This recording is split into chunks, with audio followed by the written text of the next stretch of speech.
the toughest people I know. Means at least mentally, as strong as they come anyway. They not felt like it in the last little bit. Lily Luchesi is back. Did I get that? Luchesi.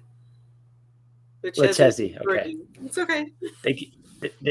They gave me an award for this, Lily. They gave me an award for this once upon a time. Right. You do a great pronunciation. Oh, I do a little bit. You know why? Here's why. My last name's Pantalorosco. I feel like I set a very unfair difficulty for everybody else. So I feel like I should at least try. Right? At least try to do it. Otherwise, right? And when I screw up, I feel like really bad because it's like, oh man, because I don't expect people to get my name because my name is, what it is. But I'm just doing, yes, folks, we are advertising as we go here. I just threw in a, there we go. Done. The last part. I went to the all powerful Twitter too. I need more. I got so sick of writing Twitter, so I just have just for my friends who are because writing Twitter got crazy. But I only go on there to advertise now. I think we're all at that point a little bit on social media. I interviewed Dirk last night, Dirk Manning, and one of the things we talked about was, we've kind of gone full circle. When we started, right? It was all about, getting our own newsletters and platforms up. And then Facebook, Twitter, back in the MySpace days, and yes, I am aging myself, folks. But now we're almost going back. This is what I'm doing now, trying to do now. So my Patreon, because I'm trying to create my own platforms again. And it's almost like we've gone full circle. So Twitter and Facebook, I kind of feel people are at that phase of, if we could, we'd disappear from them. If we could. That's something that I tell my clients all the time too, is you guys need to focus on your newsletters and your websites and your blogs and everything that's self-contained. You never know when a website's going to go down. Yes. You got to make sure you have somewhere for readers to reach you. Yes, I have a podcast. I should actually show you from a Kickstarter. My last Kickstarter I'm ever going to get from this where I'm currently located at came in today. Cool. Very cool. Yeah. I just got it. I walk into the house, look at my door. It's like, hey, there's mail, and it's this, and it's like, this is cool. I gotta keep this. I have to keep this just because. So Steph Cannon, Matt Knowles, if you are listening to this, hi, got your Kickstarter. So, no, how have you been? I've been okay. I've been surviving. I got plants. I'm raising plants now. I'm trying to do some self-care things. Yep. Because I've seen you kind of go up and down. I mean, you've been mourning for about a year now. Yeah, it just hit a year. Is it easier at this point? I'm not saying it's easy, but is it a little easier at this moment in time? Actually, a question that my therapist asked me as well. It doesn't get easier to feel, but it's easier to manage those feelings. Yes. Because it's become normal now. It's easier to integrate it into life as opposed to before where life just felt kind of up in the air. Whereas now it's like, okay, I'm finding a new rhythm. So that's okay. Kind of where I'm at. Because again, I'm not going to say, like, I know if my dad died tomorrow, I'd be a mess. Like, I would be a legitimate mess. And I feel like, how do I put this? Like your mom was like, that was you too. So it was just like, I watched, like, ironically, right before our last conversation, actually, if I'm not mistaken, it happened right after our last conversation. And you made a promise. I'm glad you did. I'm glad I made you talk to you about it before. It's like, yeah, it's okay to break. It is Yeah, okay to break sometimes, yeah, and it's allow yourself that. And yeah, I you seem to be better, but I wanted to make like as a friend just go, are you better ish, yeah. right? I appreciate you asking that too, but yeah, no, I'm much better. I'm much more solid. I've been through other random crap since then. One of the things that did help me, however, last month in April, I released a contemporary novel called Yijun. It's named after one of the main characters, and I used that as my emotional dumping ground. No, So it's yeah, Amy, my poor main character, she got everything. everything. She got all of was swirling inside me so much. So when people say, "Oh, it's such a cliche that art helps," no, it really does. No, it does. You let your emotions out in an honest way, in a place where you're not going to hurt anybody, especially yourself. People getting her, readers and their tissue box. I got a But message that's they're what you like, want anyway. yeah, I got a message they're like, you should have warned me. I'm like, I said you saw my post. I said I have some of my trauma make you cry. I think we need that. Art's something Make that always makes me cry. it, if it's great art, yeah. Like let's see. Well, the last book to really make me cry, really do it, was Stephen King's Dark Tower. That book got me like 3 times in like a row.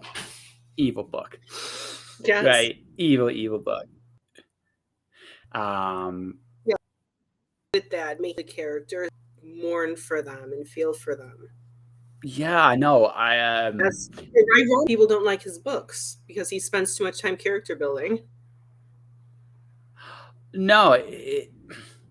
Okay, so I've said this about King. I've done a Dark Tower episode with Kat Hudson. Last time she was on the show, that was the episode theme. We just talked the entire Dark Tower series, and so I'm not going to repeat everything I said there. But the thing about King and this thing, technically speaking, he might be the cleanest writer I've ever seen. Like when you read his prose, there's no wasted motion. There's no everything in there has a purpose, a place, and there is a sense of authenticity in what King's doing. And Yes. and because of that, you're drawn to whatever you read of his. And he does a really good job of talking very human moments, even in the most supernatural way places. And those human knowledge can touch you. Like you said, Dark Tower Rise, Roland falling in love for the first time, right? Um, Roland becoming more human at the end of that story when you understood him. Like, how Yes. does the man with no name exist? And the answer to that is his first love. And it's like, and suddenly he's human, and that hits you. And then when you get to the last book, when he gets everything taken from him, Eddie dies, Jake dies, Susanna walks away from him, and probably for the best for her, right? She got a happy ending, and that was nice.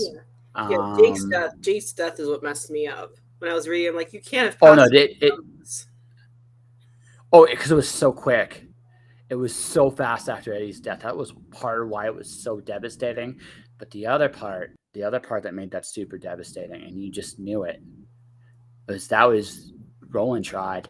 Like he tried and he couldn't stop it. No matter what he did, he just there was nothing he could do that stopped it. And that was the most painful thing of all. It wasn't that a terrible thing happened to Jake. You saw it through the eyes of Roland, who wanted to save him and couldn't, and had to do a job because honestly, the character Stephen King was a candy ass. It's like because you stopped and you had to right because you stopped, this happened, and it's an interesting. That was interesting, and that is the how do I put this? That was why it hit so hard because he didn't get the right chance. He didn't even get a chance to mourn. He had to do a job, and it killed him because somewhere in that, right, Jake died off screen. He didn't die on screen. They wouldn't give you that closure. That was why this was. That's why this death was Right. so. So not only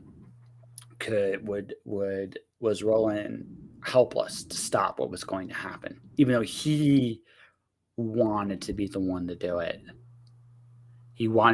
He chose Jake over the tower, and that was what made that so sad, because it didn't matter at that moment did not matter. This was always going to happen, and that was cruel enough. But what was even crueler was he didn't even get a chance to say goodbye. Yeah, And that, yeah, that didn't even get a chance to messes say a lot of goodbye. people up. That's something that I always, Oh yeah, when because people talk about it, it's he didn't, and I was like, yeah, no, that's the hardest part, is the lack of every angle of that death. yeah. Well, I mean, okay, so a real life situation, right? My grandfather had like dementia early. It was early onset. I wasn't fully on, and this was my last conversation with him. And I still remember this to this day. Is we talked, and he thought I was my dad. Like we were having a good time and we were laughing. Then he called me Tony, which is my dad's name. And he realized right then and there that I wasn't Tony. I was Josh. And there was a moment of a little sadness there. And then there was a little bit of a back in my head. This is probably going to be it for you. All right, probably.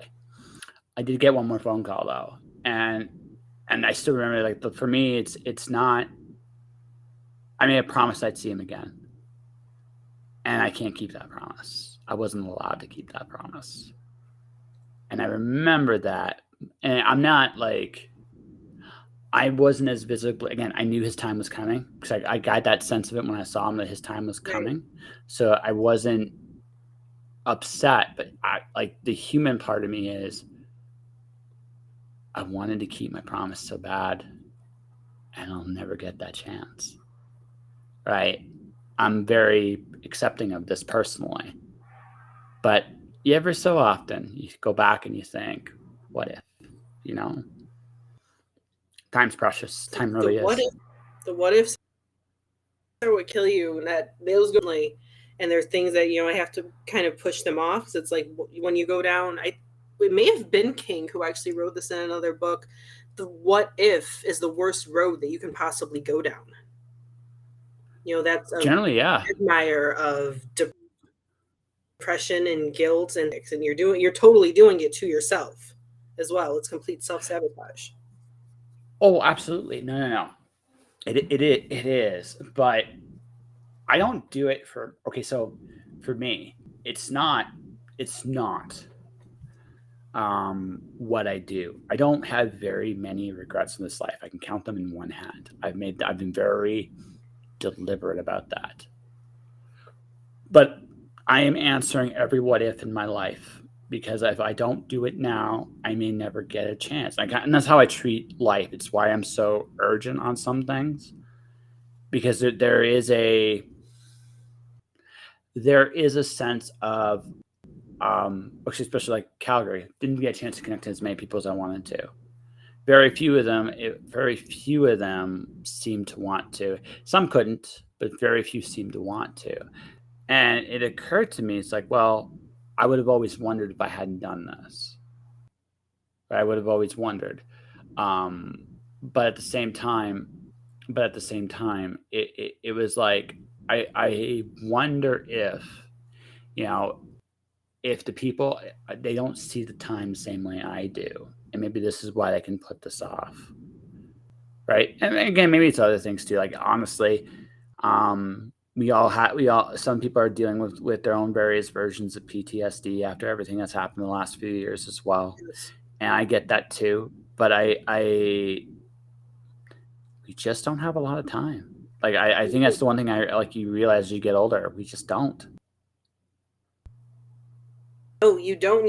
Some people, unfortunately, you have to realize that a lot younger, especially in what happened. I mean, or even in the beginning of 2020, we had all of these plans, everybody, and all of a sudden those plans were just stopped. Millions of people have died, and it's not something you expected. So that was called to try and do whatever we can. And Mm-hmm. the time we can. Because a lot of Yeah. people, they didn't think the last time. The last trip they took was the last trip before COVID. You don't know. Well, that's just it. Like, you take nothing for granted because you No, can't. no. Because if you make that mistake, like, there's been a few people I've tried to connect with, and they're like, "Oh, I'll see you at Wentworth's Collide." Like, that's my last quote unquote official appearance in the city. Whether or not I'm moved out or not before then, we'll see. But I mean, that's my last official appearance, and it's like, will you? Will you see me? Like, really? Are you sure? Right? And and I don't say that to be petty, but I just also know this: like, when I'm done, I'm going. Like, that's like, either I'm getting that car at that point, or I'm finishing getting that license, or I'm when I get to like, the next 3 months are me doing the things to get me ready for what's next. That's what the next 3 months is. Like, I'm trying to get work. I might even get myself a part-time job because, again, I'm selling my comics. That starts. I was hoping to do it yesterday, but I had to go get like a bank transfer form for eBay. I got it. So Yeah. now so the sales are starting. My comic sales. I got an appointment with a comic shop next week for my old Green Lantern books, like the stuff from the '60s. Oh, nice. Right. So I got an appointment there. I am doing the last real thing I need to purge in my life, which is my comics. Now we'll see what I have left when it's all over. Like, I one thing I had to kind of come to terms with today, because of just something that happened today, was this may not work out like you imagine it will. Right? You have to accept the fact that, all these plans you're making, you still might not be ready to go when you want to go. Okay, so what do I do? So what do I do then? And I'm like, no, it doesn't really matter. When I get to that point, or when I get to that bridge, if I'm short on money, I go get a job, do that. If I'm short on time, I get started again. I do things on the go. At this point, I am, as they say, pot committed. It's going to happen. Now, whether it will happen exactly like I envisioned and hoped and wondered, we'll see. But that's the thing, right? I know this. Like, it never works out exactly like you imagine it's going to work out. And I kind of had a I came to a moment today where it's just like, and I let myself kind of feel it for a few hours. This might not work out the way you hope it does. Maybe no one buys a single comic. I don't think it's going to be that extreme, but maybe no Right. one buys all of them. But that's Right, still right, something to right. think about. Yeah, exactly. It's something you gotta, like, I've made all these plans and I'm doing all these things, and none of it might work. And I had that moment today where it just hit me. It might not work. Not the way you think it's gonna work anyway. So you need to really, really make sure you have a plan A, a plan B, a plan C, right? And but no matter what, no matter how this goes, no matter how this looks like, I'm going to make this work out. I've made that decision. So it's going to work. Now, will it work like I imagine it will? Shrug. Who knows? Right? Who absolutely And you're knows? working towards it, and you have contingency plans. You're doing all the things that you are supposed to be doing when you're committed to whatever the project may be, whether it's something that you're doing, a work project. I actually, and I haven't told a lot of people this, now I am, since we're on a podcast, but I actually did the opposite of what you're doing. I just moved last month. I Yep. got myself my first apartment completely, because the last one was gotten with my mom. This is completely on my own. This was my first time doing any of this stuff on my own. I Yeah. did use help, of course. My mom's friends like helping move in, but like this is so I was doing the opposite of you, and now I kind of like have places for my things. I don't have many collectibles. I have Funko Pops, but now I have a place for them. And so my place is pretty barren, and I like it this way because I don't like. But it's just I made those steps, and if one thing hadn't worked out, I had like 3 backup plans. Yeah. I And was that's the still thing. determined. You have to, like, what it comes down to is, okay, it doesn't matter what your circumstances are. I've been in the starving position. So anyone listening to this, I literally starved to death almost. And I know what this is like. It doesn't it's always it's always bumpy when you transition. It's just the way it is. You have to kind of accept that going in. Um, you have to keep again. You have to keep driving. You have to keep striving. You have to keep doing all the things you know how to do. But you have to like. I think the hardest thing about making plans is you have to be mature enough to realize it might not work out. And today was kind of like that day of it might not work out. And like I said, but the moment we're done chatting on the podcast, I go downstairs, I take my phone. I take my phone.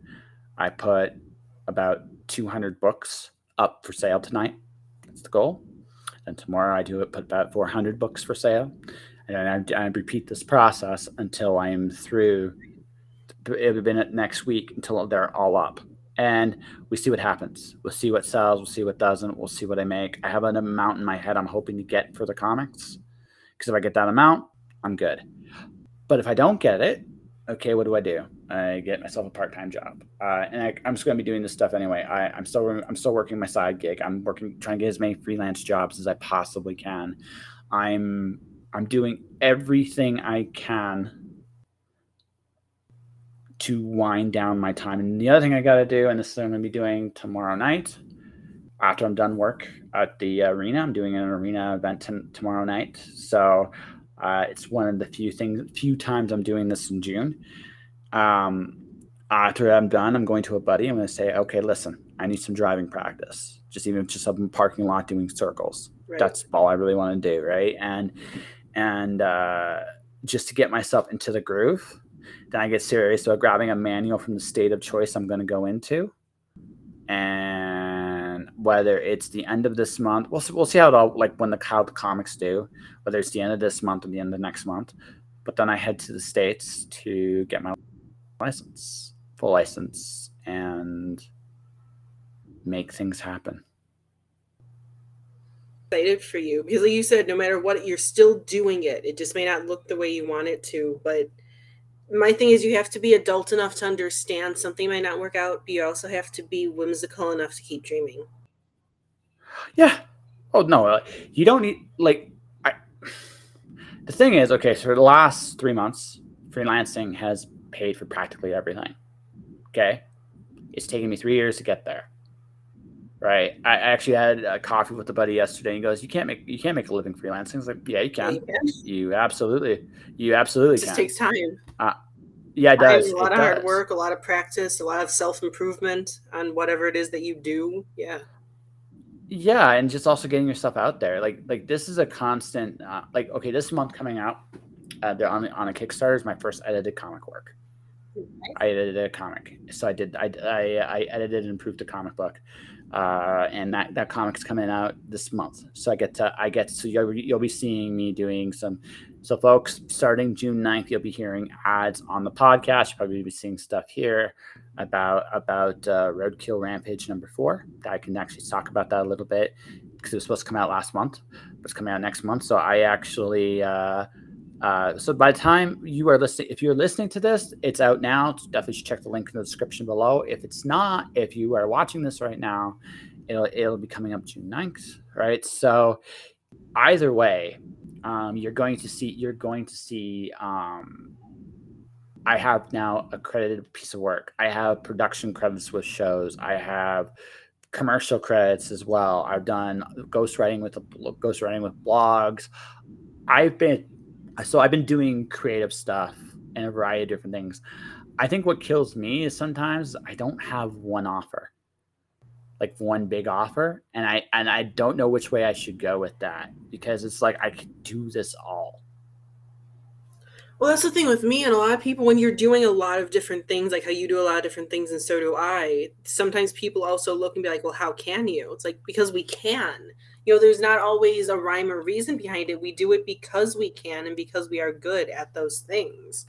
While I've simplified a lot of the services I provide, I still do quite a bit of them, whereas most people would say, one person can't do it. If you've honed can. Because I worried about the same thing. Like, should I just stick with editing?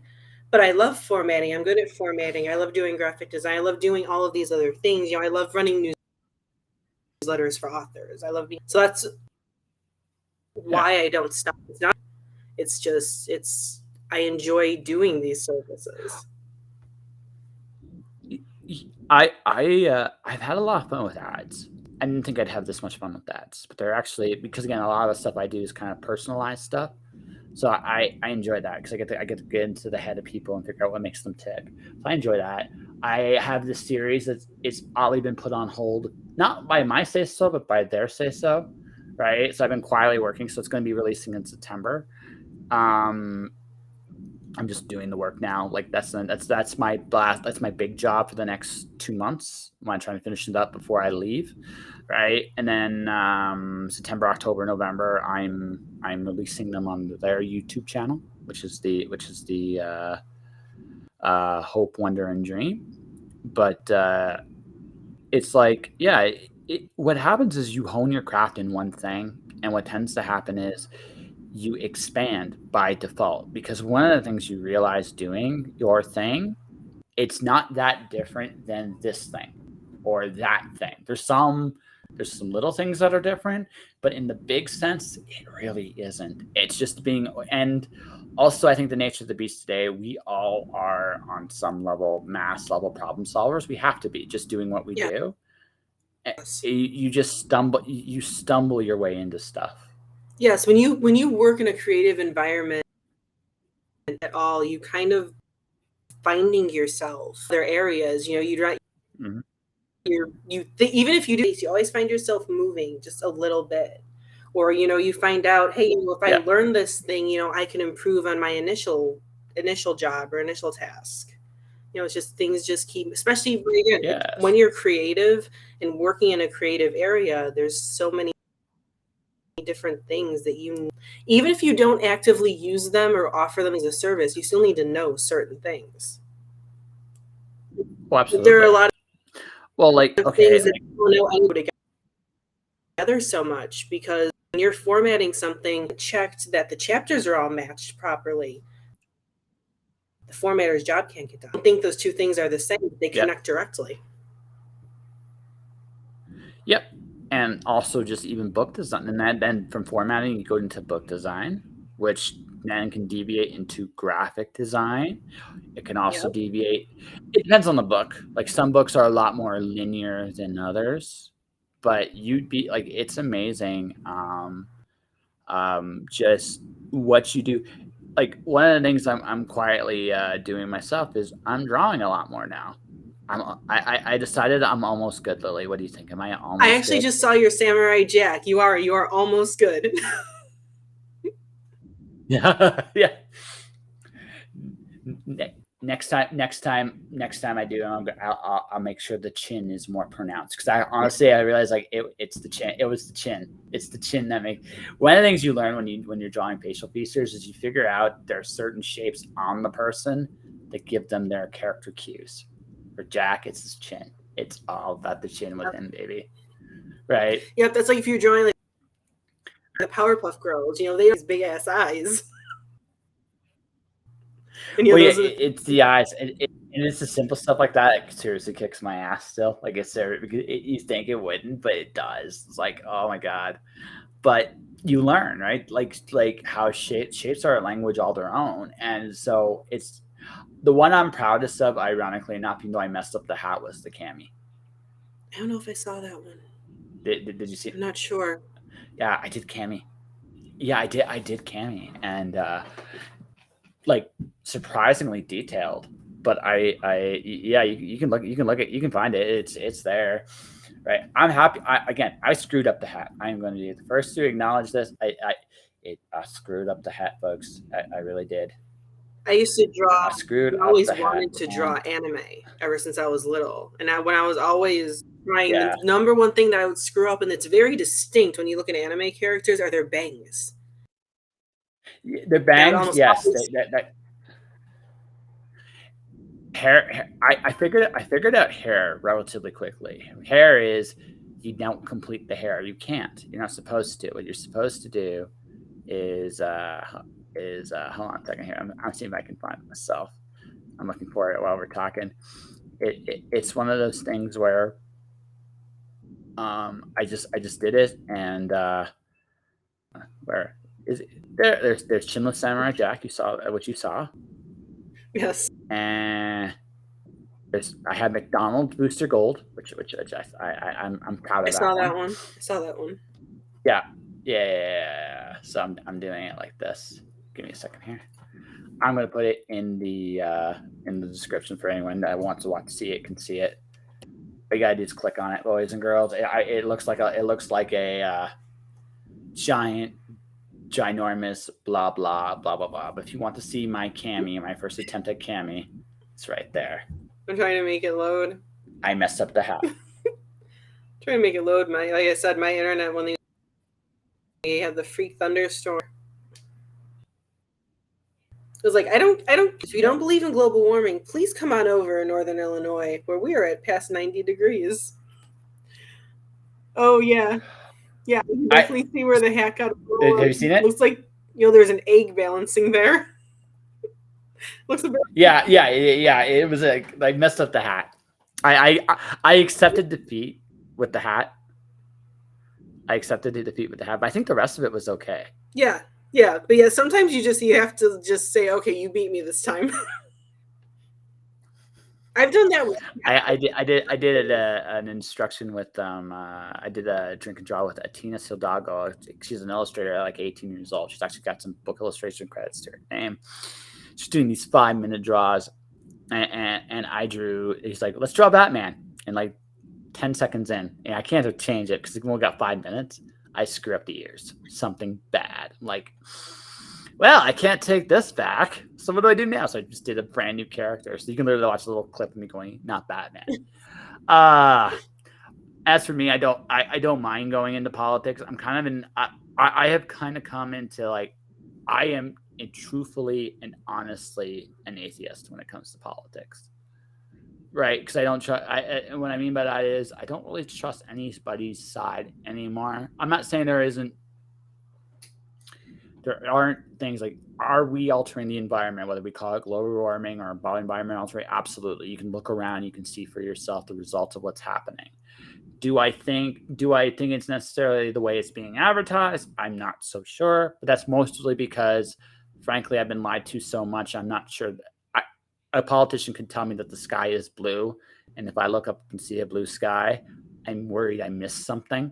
So I freely acknowledge that the right, and Lily's laughing a little bit with Yeah, that. Like, no. yeah, 'cause I was just having a I free, conversation with my mother's friend, and I've said it, and I've said it to other people too. Are a politician, if you are actively striving for a position of power, I automatically don't trust you. Because why do you want that power? Nobody has an altruistic reason. And they will lie and they will do what they can to get and keep that power. That's just what most human beings, unfortunately, are like. So that's my take on it. And my thing is, when I go to vote, I not want me dead. Who does not see me, especially now I believe it's past midnight. Yes, it's past midnight. It is Pride Month, so I need to know who does not want me and my friends dead. That is that's basically how. see that's a weird one for me because I'm not entirely sure what they're advertising. Here's how I see it. This is how I see it. This is me, with some notable exceptions. Okay, but generally speaking, most people that go into politics or sales or I don't necessarily think they're bad people going into those things. Going into leadership positions, going into positions of servicing the community, which is ultimately what politics should be about. I don't think is a bad thing, right?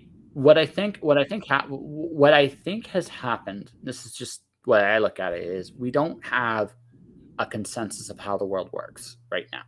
We don't like. There's no universal agreed upon truths that we all abide by.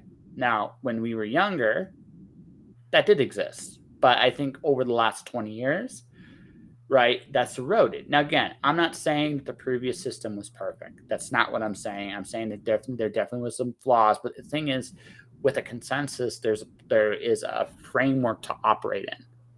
So now, what I think has happened is, since that framework's gone, and you can't find an honest, transparent person in charge, everybody's now picking their tribe.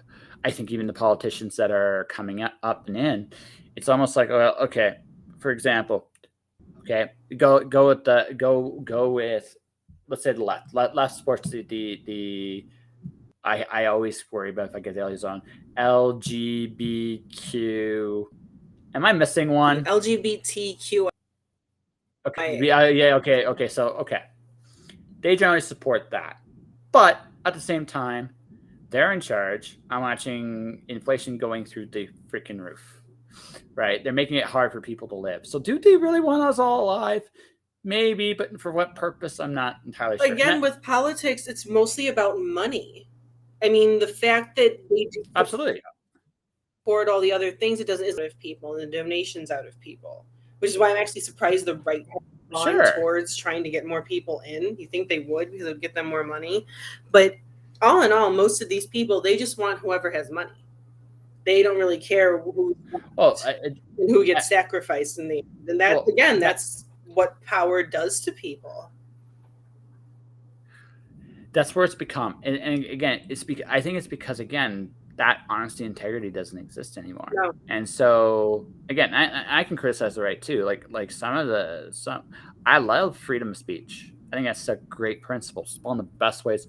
I truly think that best way to debunk a crazy idea is to let someone speak about it. Because at that point, because that will force the idea out in the open, and it can be examined the way it should be examined.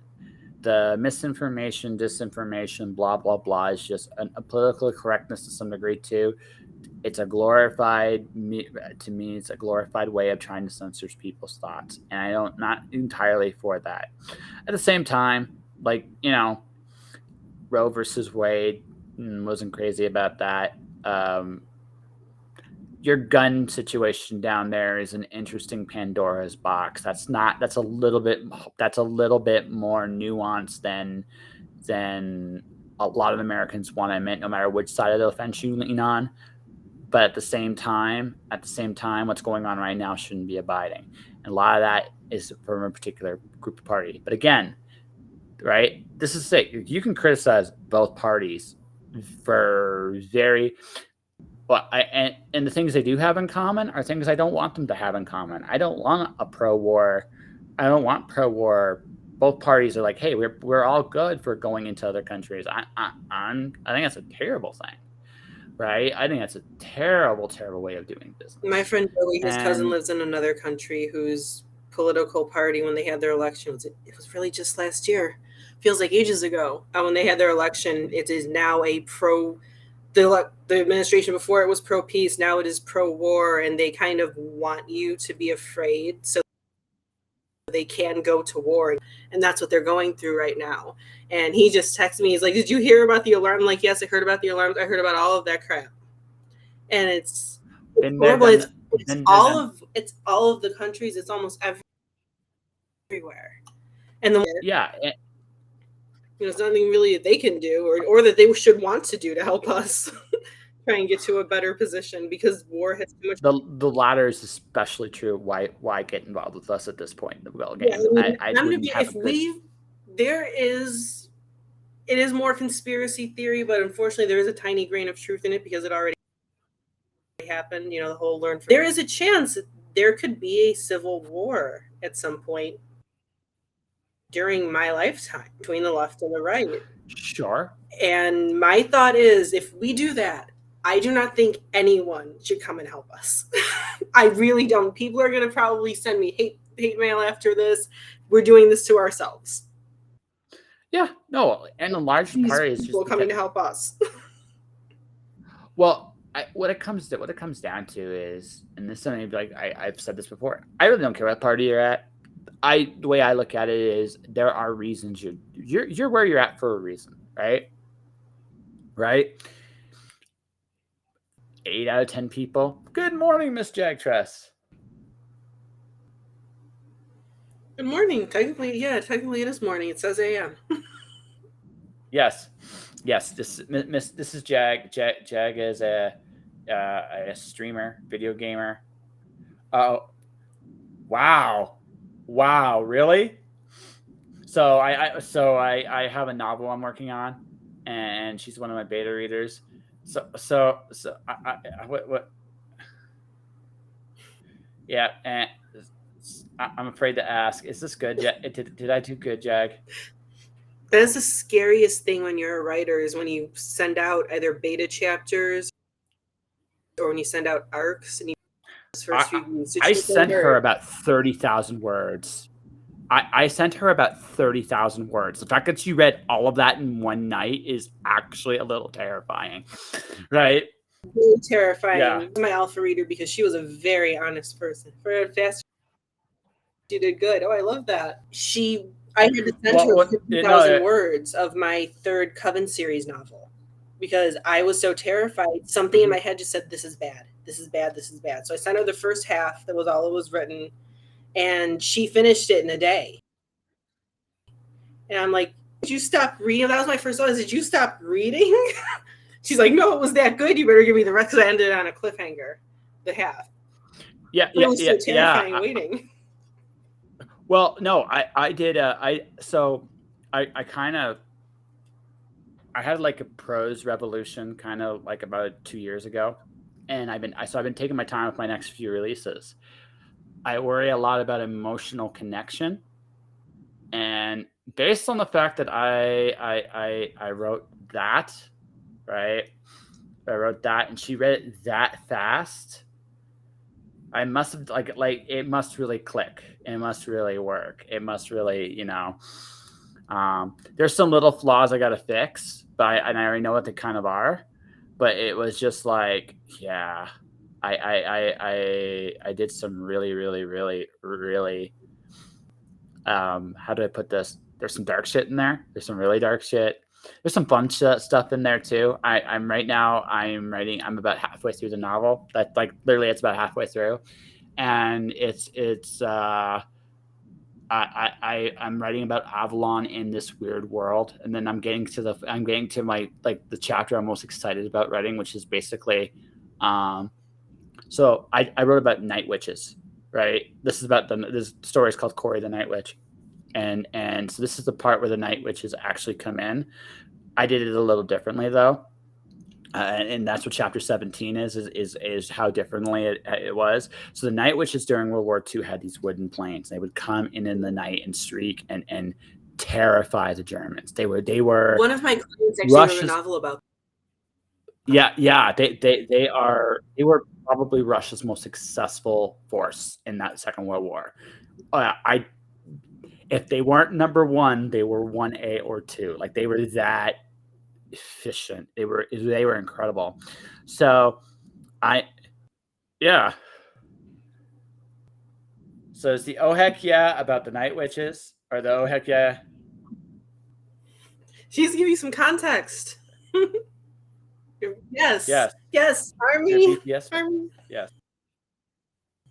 Yes. I'm not quite sure. Oh, she totally. Oh, totally. Oh no. I'm not quite sure no. if she looked last time she came on the show, looked Jag. me up or just noticed that.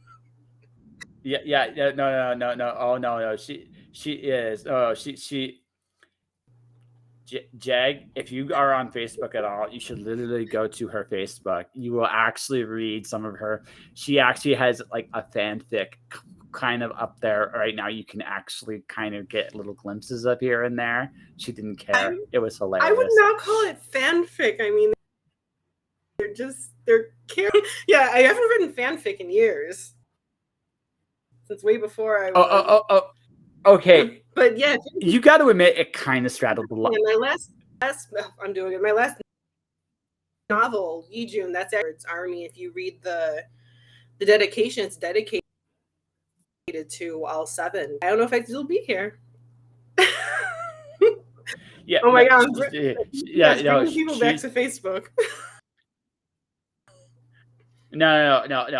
I'm telling you straight, Jag. I'm just being very honest with you. I'm just being very real with you. She's a fantastic writer, and it was. I'm going to say she straddled the line a little bit because there was definitely a little bit of the BTS Army reference, quite a bit in the stuff I read. So, and yeah. Listen, it's better. So I'll tell you a true story. And I'm not going to name names because I've been part of the poetry scene in Calgary a little bit in the last few months I've been around. So I have an open confession. I've become a Swiftie. So I mean, we all have our own little armies we're a part of. So I'd like, right, I openly confess to this. So what I would rather see what you did than what somebody I saw at the poetry thing. They wrote about Tyler Swift's lyrics. Now again,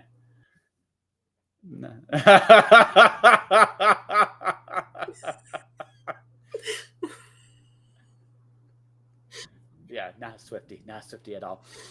But no, it wasn't that. Like I realized something important. If you're going to fanboy or girl out about like comic book like moments with like favorite characters, favorite music, favorite stuff, I'd rather show unabashed love than criticism. I'm not saying you can't criticize an artist's work, but when you're going on stage and reading about a particular person's works and lyrics and performing in front of an audience, I watched someone do that with Swift stuff. Again, wasn't it was an odd. It makes you come off very. It made her look very jealous in one very real sense, Yes, yes. right? One of the things, if you're on what we call Army Twitter, which is where all the BTS fans gather, you will see people go out of their way to find tweets from Army just to drag BTS against their favorite K-pop bands.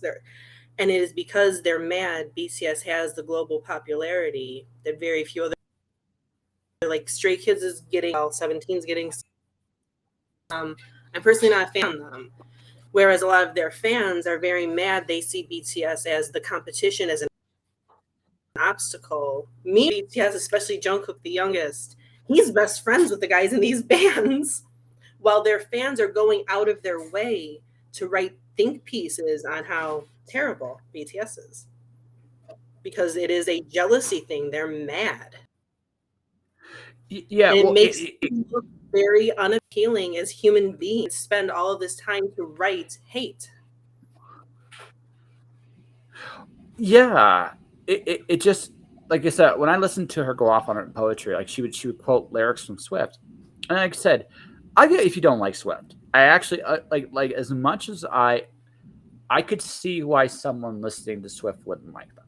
Like just like and the reason I'm going to Swift and not BTS, folks, is simple. I have not listened to Right, BTS, so right. I can't. I don't have a context. I don't have a context, so I cannot answer this honestly, my own opinion. But anyone that has anyone that does that successful, in my opinion, uh, has a voice that resonates with people, whether you like them or you don't. Right, and again, you're going to get people that don't like you. That I think that's I can I could have done if she had done one poem about why she didn't like Taylor Swift. I'd have been okay. She did multiple ones, and after I got to like the third or fourth one, I was just like, I'm done. Like it's not even it's. I have too much respect for people who make something to put that much effort into bashing somebody. But more importantly than that, I realized just how I realized how much work like pop songs may seem like the easiest industry to get into, but when you look at the competition that's at the very top, like the BTS, they're in a competitive space, like very competitive Whether you space, look at right? K-pop competitive and competitive, where them being Asian, except for 3 songs, they have a very difficult stereotypes. And they have broken those stereotypes. I mean, Billboard itself has changed their rules because of them, because they're upset that they've made it the way they did without doing payola. There's so much Yeah, politics and so much business that goes. And then as a fan, and I don't know if you've done this with sure. Taylor Swift, but as a fan, when you the things that they really, how they create, how much hard work, and no pun intended, that's a song, blood put into it. It's very, and it's very personal as well. You see them get so personal with their Yeah. lyrics, with their music, with their production. One of the members of BTS, Jungkook, he was recording in hotel rooms. They'll bring their stuff along. He would sit making sure something he was producing was perfect. And when you see them put that kind of Oh work yeah, in no, there, no one has a right to bash it and to hate on it because that's something that came from the heart. You don't have to think about it. yeah, yeah. Well, it's just I think there's a point where you have to ask yourself, why are you disliking something so Yeah. much, right? Right? Right? I mean, to like multiple Taylor Swift, I'm like, I can't get my head around that. Like, how no, it's just bad, like I said, boring must her life be? Well, that's the other part of it too. I don't know what her voice is. Like after listening to that stuff, it's like I don't know what you have as we're saying, right? So I don't want to hear this stuff. Not because I don't think they're. Look, you can criticize an artist honestly for. You can criticize the business. You can criticize the industry. You can criticize. Yeah, you can criticize the artist. The art. You can do it. But if you're gonna do it in a way. Do it once. Do it in a way that is at least heartfelt and right some and maybe own like you gotta own some stuff too, right? If you're gonna bash somebody, you're calling for a certain kind of attention, and do you really know what you're getting into? And like I said, I listened to this after the third one. I was like, I don't know if you have anything worth saying. So now I'm not really interested in listening to you I at mean, all. especially since she's creating art to bash someone else's art, that completely Yeah, defeats the perfect purpose of creation. yeah. Like I said, like bashing people. Heck, even if it's a valid reason to bash people, like I look at heck, like going after political figures. Eminem did a song back in like 2004, 2005, Mosh, which criticizing the Bush administration. He did one Right? earlier on He's the criticizing M&M show, making fun of Dick Cheney. So he's always snuck some politics into his stuff. Oh, absolutely. No, you again, and Lord knows, okay, you have Donald Trump and Joe Biden right now, which honestly that's um you know that's a I mean, I don't know. That just feels like that material writes itself on both cases. Right? I right? Yes, Eminem show is it's one of my favorites, although I prefer the Marshall Mathers LP or Recovery. I think he took more chances in both of those than he did in Eminem show. But Eminem show is good. That's my opinion. Right? There, Jag. Eminem show was the first rap album I ever got when I was a kid when it was released.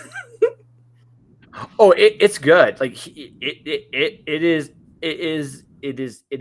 to me it is his rock album. Yes. That is what like the Eminem show. It's his rock album, right?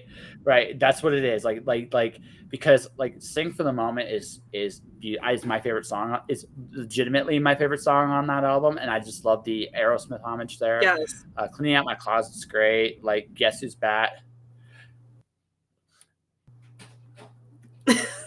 An honest truth, Miss Jag, I think, to be very honest with you, and this is gonna make Lily blush a little bit.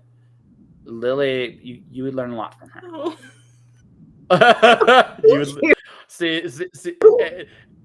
I may I did score a blush there, but the truth of the matter is, no, straight up, she might be one of the toughest people I know. And I say that like as a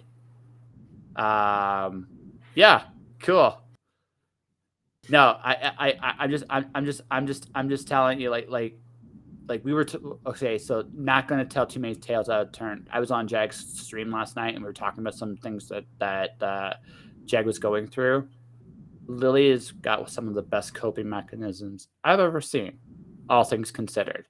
Right? So for you, she's a lot like you, right? But she could probably help you with some of the things you struggle with, and probably vice versa, actually.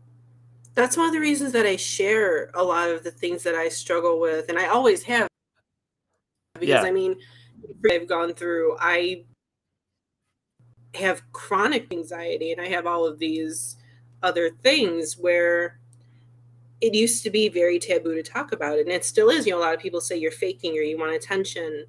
So I make sure to talk about it because else be helped by what I'm trying to do with myself. Can I help someone else? I believe that we're all put here to be some type of community, and that's one of the Hmm. few things that when I was instilled in me is that we were a community.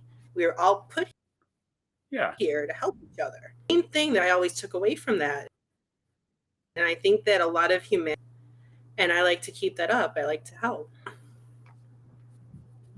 So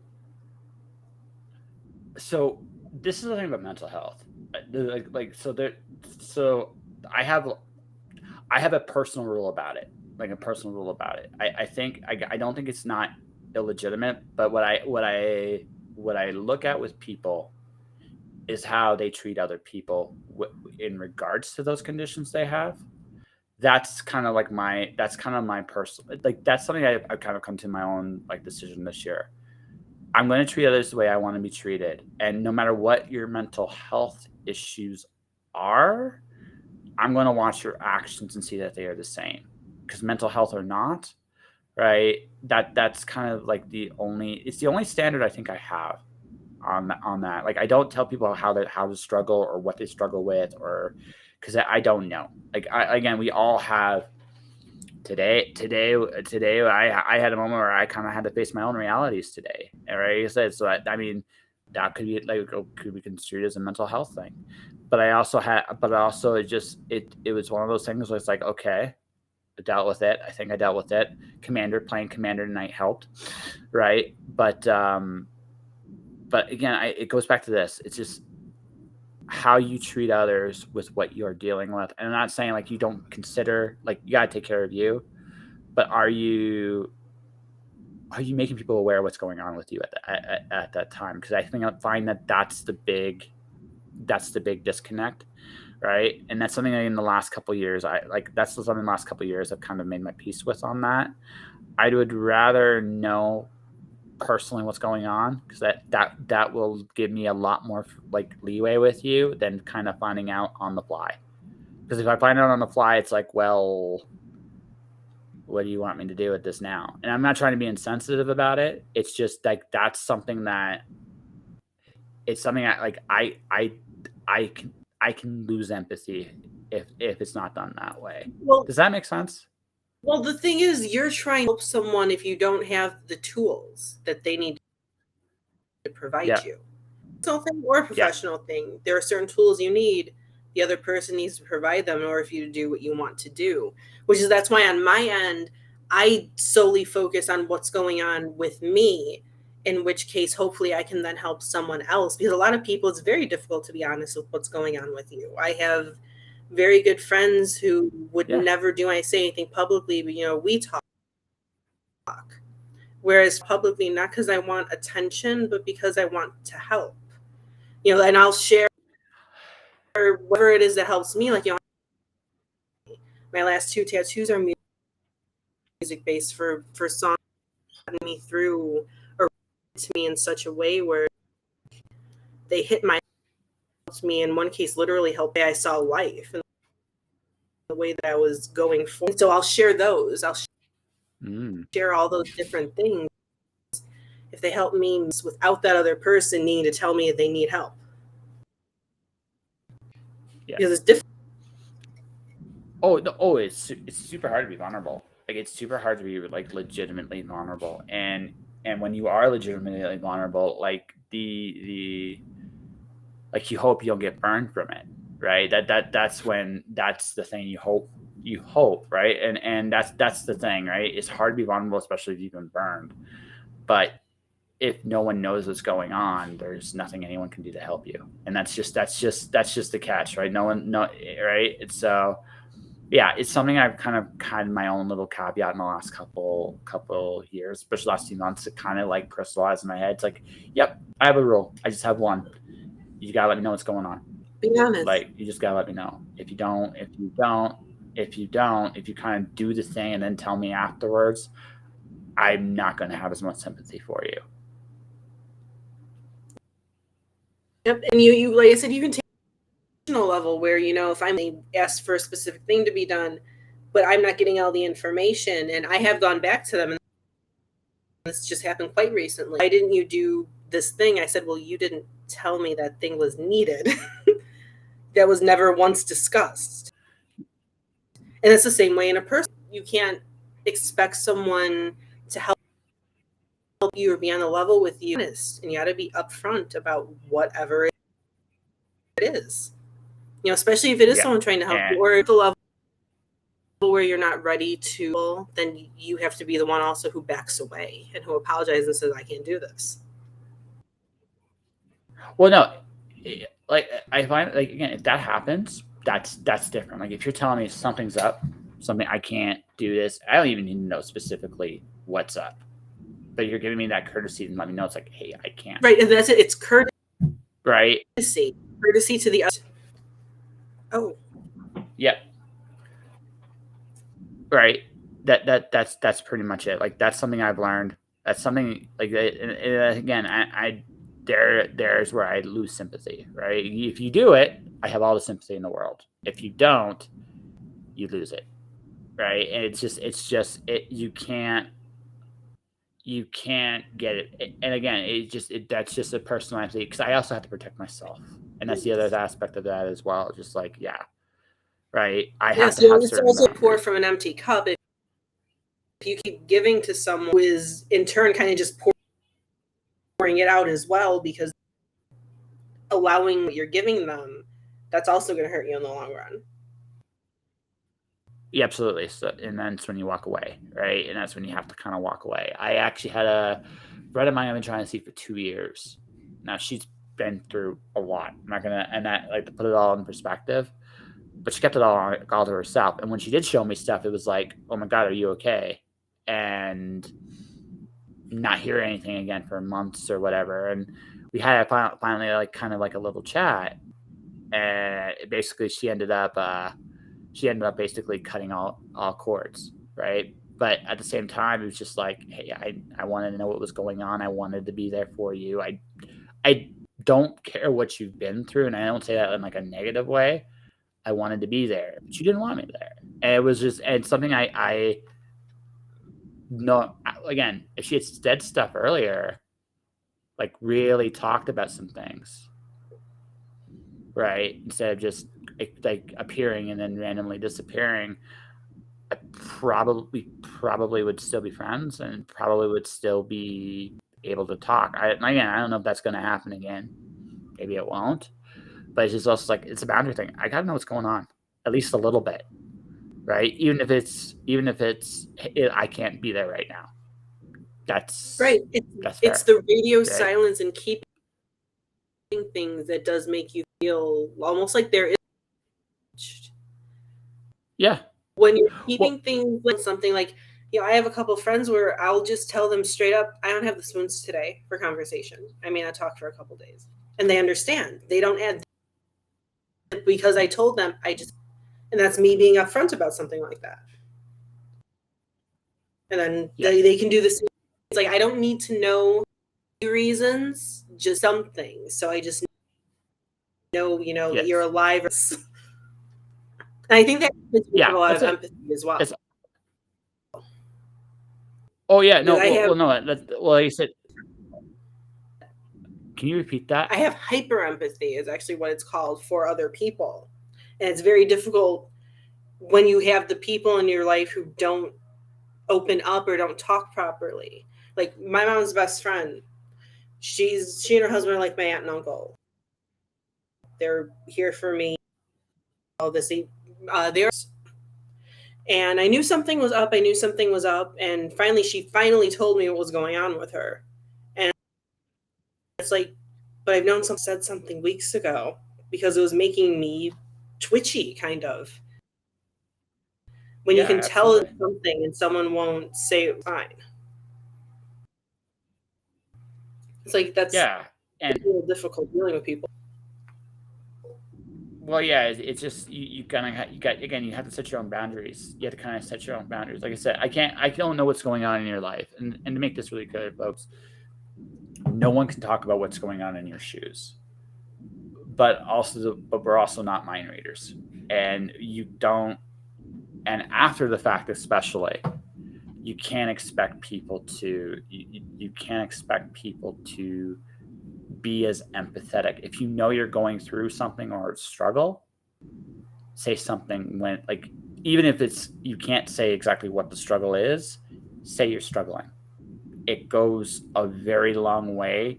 It buys you so much more leeway, and when and if you're ready to deal with stuff, right, people will give you a lot more of a shake. If you wait until after the fact, it doesn't there is some empathy still, but it's not the same level of empathy, right? You're not going to get quite the same pass. And it's something that I realize it's a hard thing to do sometimes in the moment, but at the same time, if you want if you want to make sure that when it's over, that the people you really care about care. I'm not saying like you'll lose care, but they won't have as much empathy for you if you do something to them and go, "Oh, well, I had a mental health thing at the time." That doesn't change what was done. Here's the thing, it's towing a very fine line. Learned through therapy and through other things, we all have our stuff, whatever that is. Some of it may be Yeah. extremely minor, it might be major. What's major to me can be minor to someone else. We don't. That's all based on personal perspective. But behave towards someone, and let's say it's someone who to you or they gave you a really I was seeing someone. We were on to breaking up in April. One of the things that he did that had upset me was he snapped at me in a text message in a way that had to do with writing. And I was like, that's really weird. And, he told me the day after, I was having a very bad depressive episode. At that point, that sounds like an excuse. It sounds like you're trying to excuse bad behavior by using your mental health. And as someone who suffers through all excuse, you should use it that way. After the fact, it feels like it's an excuse rather than an explanation. Yeah, and that's the thing. It doesn't make you look good. Like it just doesn't, No, it's and not. it doesn't. And that's the big thing. Like that is probably the biggest. It's the biggest thing. Again, it's not that we don't doubt that you're going through mental health, but it's almost like a cause and effect. Hey, I'm struggling right now. Can I have a moment? Is far more forgiving before the fact than after. Yes, exactly. And that's something you need to learn. That's something you need to learn as you mature in general. Because it could even be, the emotion you're feeling Yeah. is that you're pissed off. Maybe you slept poorly and you're feeling, you're acting like I would literally tell someone before that, I'm in a bad mood. I have no reason for it. I'm in a bad mood. Just leave me and I'll be fine after. But if Mm-hmm. you are just someone, and then when you're tell them after the fact, again, it's an excuse. It's not a reason, it's an excuse. And it's all you have to look at life and how I look at structure. What is someone going to see? If a character reveals something way later in the book, why did they hide it? If not just unravel that in a real person. Mm-hmm. And at that point, I mean, is it poor etiquette? Sometimes it's just poor etiquette. Like, all right, sometimes it's just poor etiquette. But if it's a regular pattern, then you start asking yourself, is it more than that? Right? And what eventually happens there is you come to the conclusion from the outside looking in is this person either doesn't respect my time or theirs. I'm not sure which, And either way, that's right? But yeah, it's not right. I'm not sure which of them, but it's bad for me to be there. And like I said, and again, to anyone listening that with mental health issues, I'm not saying they're not real. That's not what I'm saying here.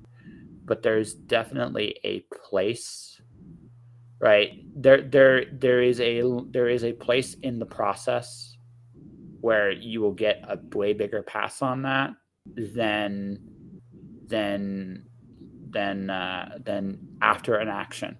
After certain actions are taken, it becomes much harder to justify it, and that's something that needs like that.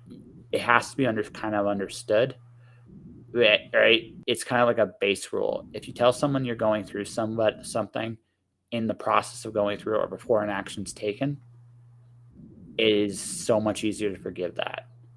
If you're going to wait until after a certain degree of actions are taken to mention something, you're not going to get the same pass, and you shouldn't.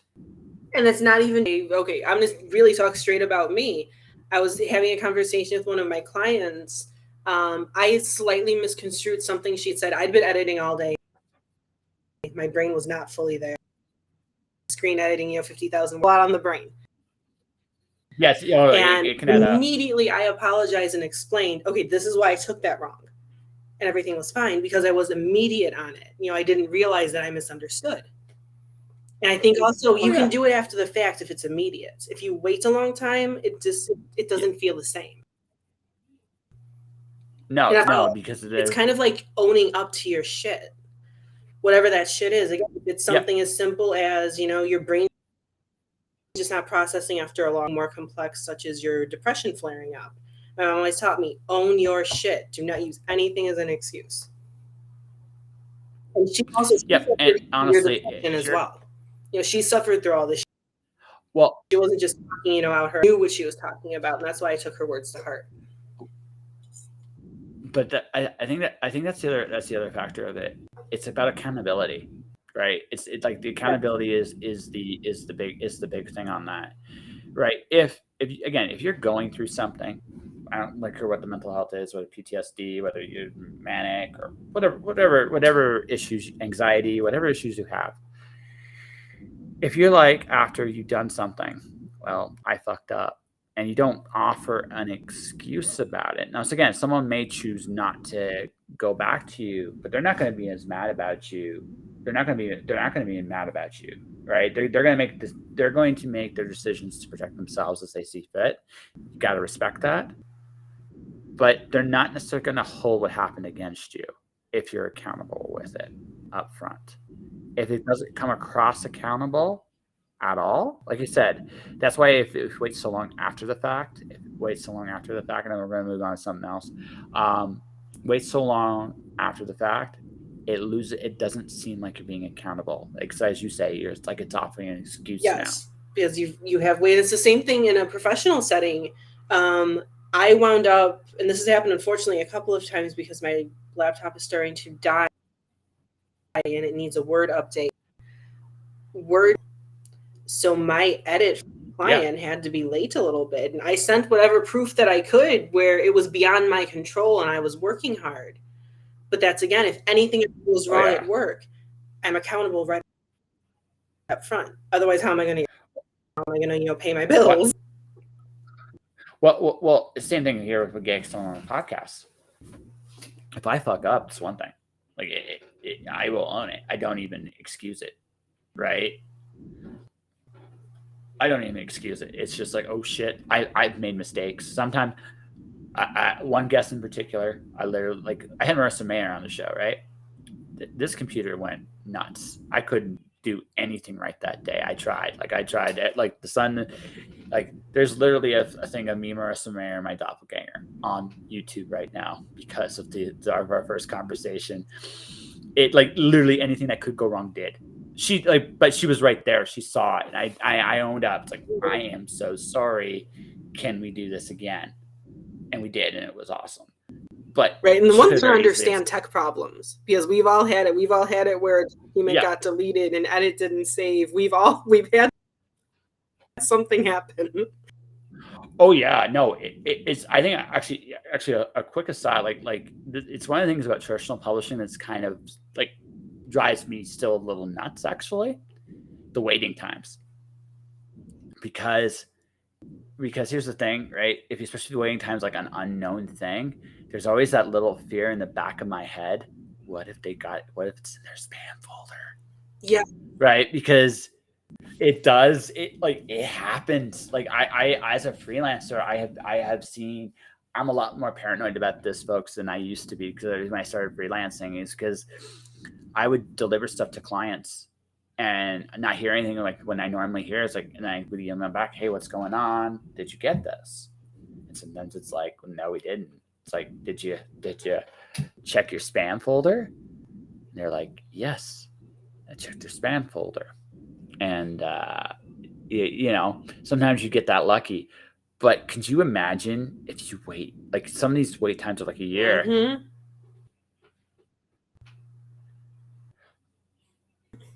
That's fair, but there's a point on that, Jag, too, right? That right? There's a point. There's a fine line between you have to say you may not get it all out, but you have to say something. The sooner you say something, the better, right? Great And thing to that, and as I found, because sometimes I do need to collect my thoughts in order to sound coherent, and I will literally say that. I will literally tell them, "Give me time." yeah, That way, they know that I need that time.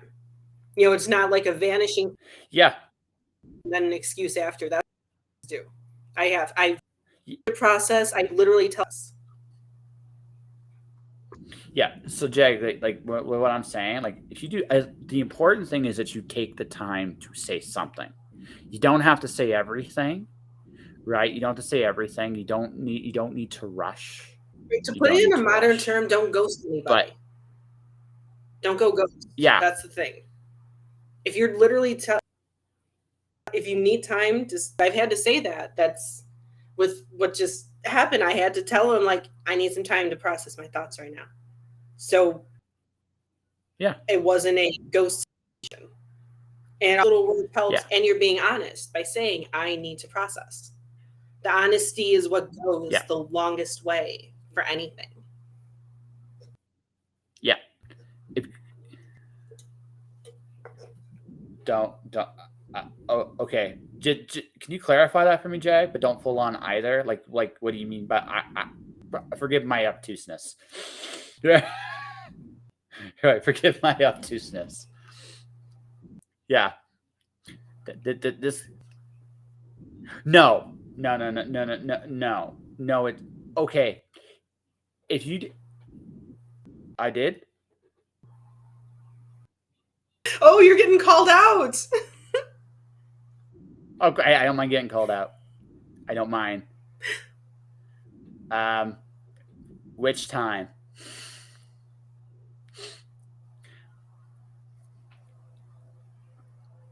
I personally believe that it does show some type of good camaraderie in a friendship if you can argue and stay friends. My closest friend, she's like a Oh, big sister to me. no, no, no. Straight up. I'm cool. I'm okay. See, now. Okay, so I recall us butting heads twice, in particular. Which one?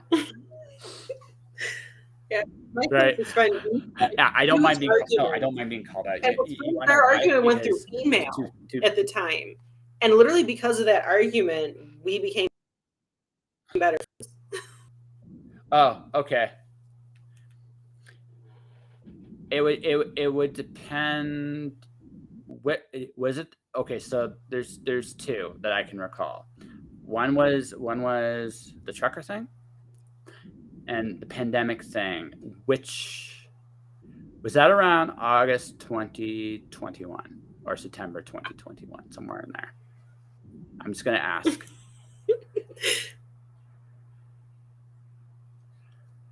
Okay. We're going down Yeah. a Okay. memory See. lane of past transgressions. Okay. Okay. Okay. Yeah. Okay. Me and her are on different sides on the trucker thing. Okay. Yeah. It depends on the. Okay. Okay. Okay. Yeah, See, there sense of you go. time. Yeah. No. No. It's fair. No. No. Okay. I I'm going to be very honest with you, Miss Jag. I'm going to be very honest with you, Miss Jag. I don't, from my perspective, I don't feel like I came at you that hard. Okay. Yeah. Oh, yeah. Like I don't. Yeah. No. It's not like it's not. So here's the thing. Here's the thing. I don't recall coming at you hard. Yeah. Okay. Okay. Fair enough. Fair enough. I don't. I Fair like her. enough. Fair. Yeah. No. No. She's no. See. Here's the thing. I would. So there's two parts. I'm just going to admit this openly here, and this is just how I say it. Right. My shit stinks. And if you're gonna call me on something, you should. I will defend myself if I feel I need to defend myself. Right? We might see it differently. I don't see it quite the same way she does, but she took it that way. Again, there's intention and impact. I can't argue impact. She can't Exactly. argue intention, right? But there's interpretation, right? There's interpretation, right? So, and I understand that. That's the first part. The second part is right, and this is my own thing. We are friends, and if she can't call me out on my shit, who can? Exactly. Exactly. And even if it's a little Yeah, bit, that's you gotta understand that when you are truly friends with someone, they have your best interests at heart. Again, my two absolute closest friends, we can be honest with each other about any type of shit. That because we know it's oh always yeah. coming from a place of honesty. Because that's the thing of friendship Well, is trust, honesty, and loyalty. but also okay, so you know JD, right? JD Estrada. Yeah, we've done some stuff on He's one social of the coolest media. dudes I know. Oh, right. He's one of the cool, but we don't agree on everything. Here's the other part of this too. I don't want to necessarily. We don't have to agree on everything. We right. Oh, he really is. I right. Right. He really is. He's a really cool dude. I don't want people to think the same way I do. I don't want people to act the same way I do. Because again, I don't want to live in a bubble, right? I don't want that. Now, again, my friends will rightfully call me out on shit.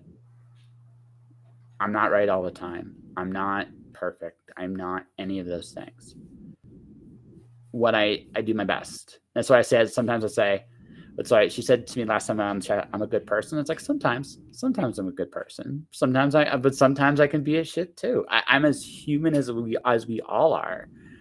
Um, I try to be the best person I can be, but I'm not perfect, and I don't worry about trying to. I just try to do my best. I try not to hurt anybody, but I have my shit just We like all everybody have a else does, tendency to be right? an asshole. I admit that I Yeah, have been an asshole sometimes, and I've been an asshole sometimes. The other person really deserves it, but you can be an asshole sometimes. We all can. Don't be cruel. That's the line that no, one should cross because cruelty, period. yes, no, not. Hmm. I do have that in me. I can be cruel, and I'm not saying We like all this. do. Yeah, yeah. Oh no, I'm just saying like it's in me, and I'm honest. I help a lot of people, and people trust me, right? So that's the great thing about what I do. The bad thing about what I do is because I know I've learned so much about human nature doing the show. I know the buttons to be cruel. I don't use them, but even some again, I'm just being very honest here. There are moments where I'm tempted. Sometimes I wouldn't necessarily. Okay, how about this? This is how I would put this. Don't be cruel to be deliberately hurtful. But sometimes when you're being an asshole to protect yourself, right? Sometimes you Don't have. be afraid. Don't be afraid. Yeah, right. Sometimes you have to be. Like I said, so when my teeth were getting fixed, I've told the story before. The author I was referencing, I did not name them, came on my Facebook and outed himself. He legitimately outed himself. It was one of Oh, those unbelievable like little. that's a rookie. He's a pro. He's been doing it for right? No, but he came out and he was on my Facebook for like 3 days talking, not to me. Here's the part that really was amusing from my perspective. I was, in one sense, it's similar to now in the sense I'm doing everything I can to prepare right now. I was doing everything I could to prepare to go to Mexico to fix my teeth. So I was working like double shifts throughout. Did I go a little far on that podcast? In hindsight, probably a little bit. I was very raw and emotional on some things, and I'm just being very honest about it. I probably went too far on a couple of little things, right? The anger was real. The feelings were real. And I understand why I felt the way I did. That doesn't mean what I said I was completely in the right saying what I'm saying. But that didn't justify him coming on my Facebook page for 3 days to defend himself, which ironically, Which I he gave him shouldn't 3 be days to defending do it. And himself because you didn't name any. If he were upset, it that would was make sense for him to privately message you. Hey, I think this was that. about See, you. that was the part that really got me, right? That was the part that got me. It's like, why didn't you like? So, the last straw for me, honestly, was when we kind of made an arrangement, like going forward, what to do. And I didn't really want to fight him. Also, he didn't need to be as much a part of the story as he was the first time, even though he wasn't very much in the first time. He was there. So I decided, okay, before I post a new one, I'm going to call him out because I'll be damned if you come on my board and do that to me. There's a little bit of an asshole there. But that's also a little bit of self-protection where you. Oh, absolutely. No, You absolutely. may have been he didn't have to come only because you didn't name him. If you'd named him, that would be a different story. Oh no. If I had named him, I would have understood it completely. Yeah. I didn't. Completely. Now, could someone have figured it out if they wanted to? But it really doesn't matter, right? Right? It really doesn't matter. Well, yeah, exactly. Right? Exactly. And so I decided that I knew his button. But the last straw for me is when we contacted Make the Peace. I had to contact him. We had kind of talked online, like publicly, that we would talk about it. I reached out to him. He never reached out to me. And that was kind of my last straw in my head. This bothered you so much. Why not just come to me? Right? Just come to me and talk to me. Adults, be a grown-up, be someone who has a little control of their emotions. Like, there was. Like I said, what I'm on is a private account. It's not, it has literally nothing to do. People don't even know that I write on there. They don't know anything about me personally. There's a couple opinions I post, and there's the same person who constantly subtweets me. You know, I think this person is blah. I'm like, and I could call her out, and it's like, no, because why am I gonna? And this also happened on Facebook recently. It was supposed to be a post. It had to do with what doesn't look professional on us. And I knew one of the things that was detailed. I'm 99.9% positive without my name being there. And I also know this person's hot buttons. I'm not going to use it. I could. What's the point? Because what he doesn't know is the thing he thought was unprofessional is actually sold. Well, again, and we could talk about, like, actually, we should talk about that before we wrap up, just because there is some things work for authors differently too. And again, I'm sure he was taking a shot at you, right? I'm sure he was taking a shot at you. But also, in all fairness, some things that work for you wouldn't work for me. It's just, I think it's a big process of who we are, right? But but here's the thing. So I decided, this was to the end of my story.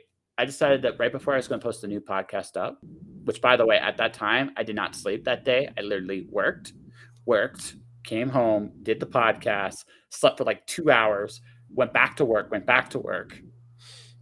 So yeah, I was not in a good mood to begin with, but also it was like, I decided to call him out on it. Why didn't you confront me personally? And his answer was what I expected it to be, because I knew what his button was, which was to protect my reputation.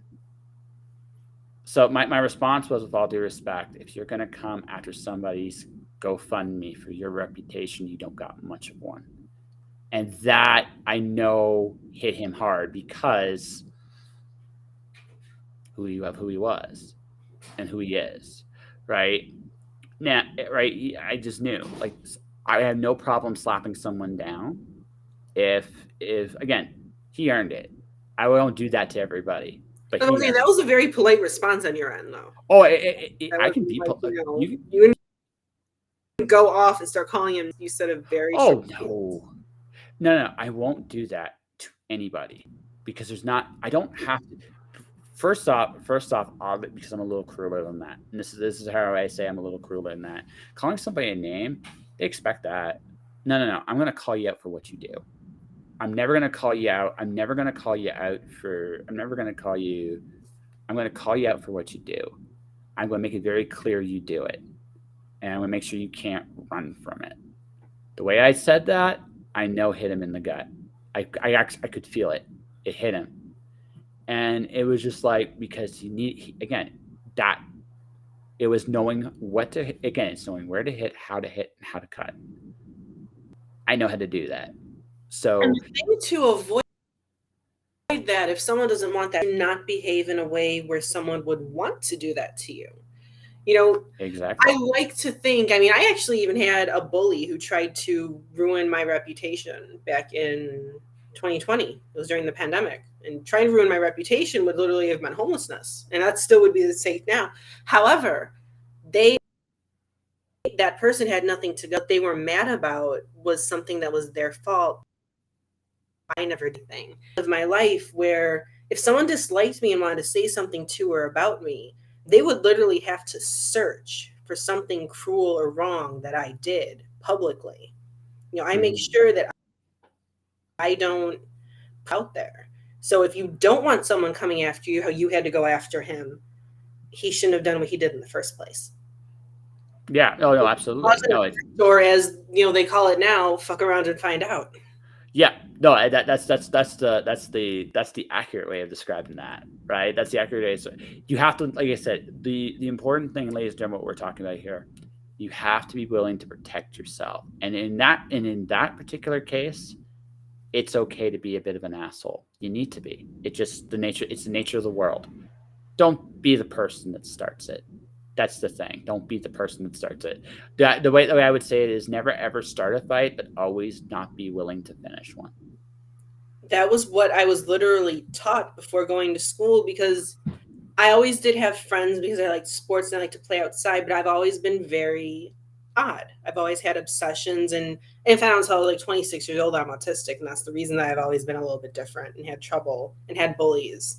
So one of the things that I was taught very early on is never start a fight, always finish.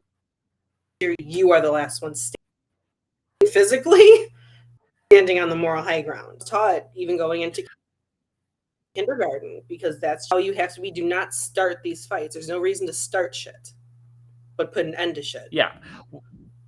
Well, I was taught slightly different. It's like if you're going to lose, make it hurt so bad that they don't even want to do it twice. I like that. Yeah. Yeah, because you can't win every fight. Are you there? Sorry, Yeah. or was it me that disappeared there? No. Yeah. That must have been you. I just okay. That was me. That was me.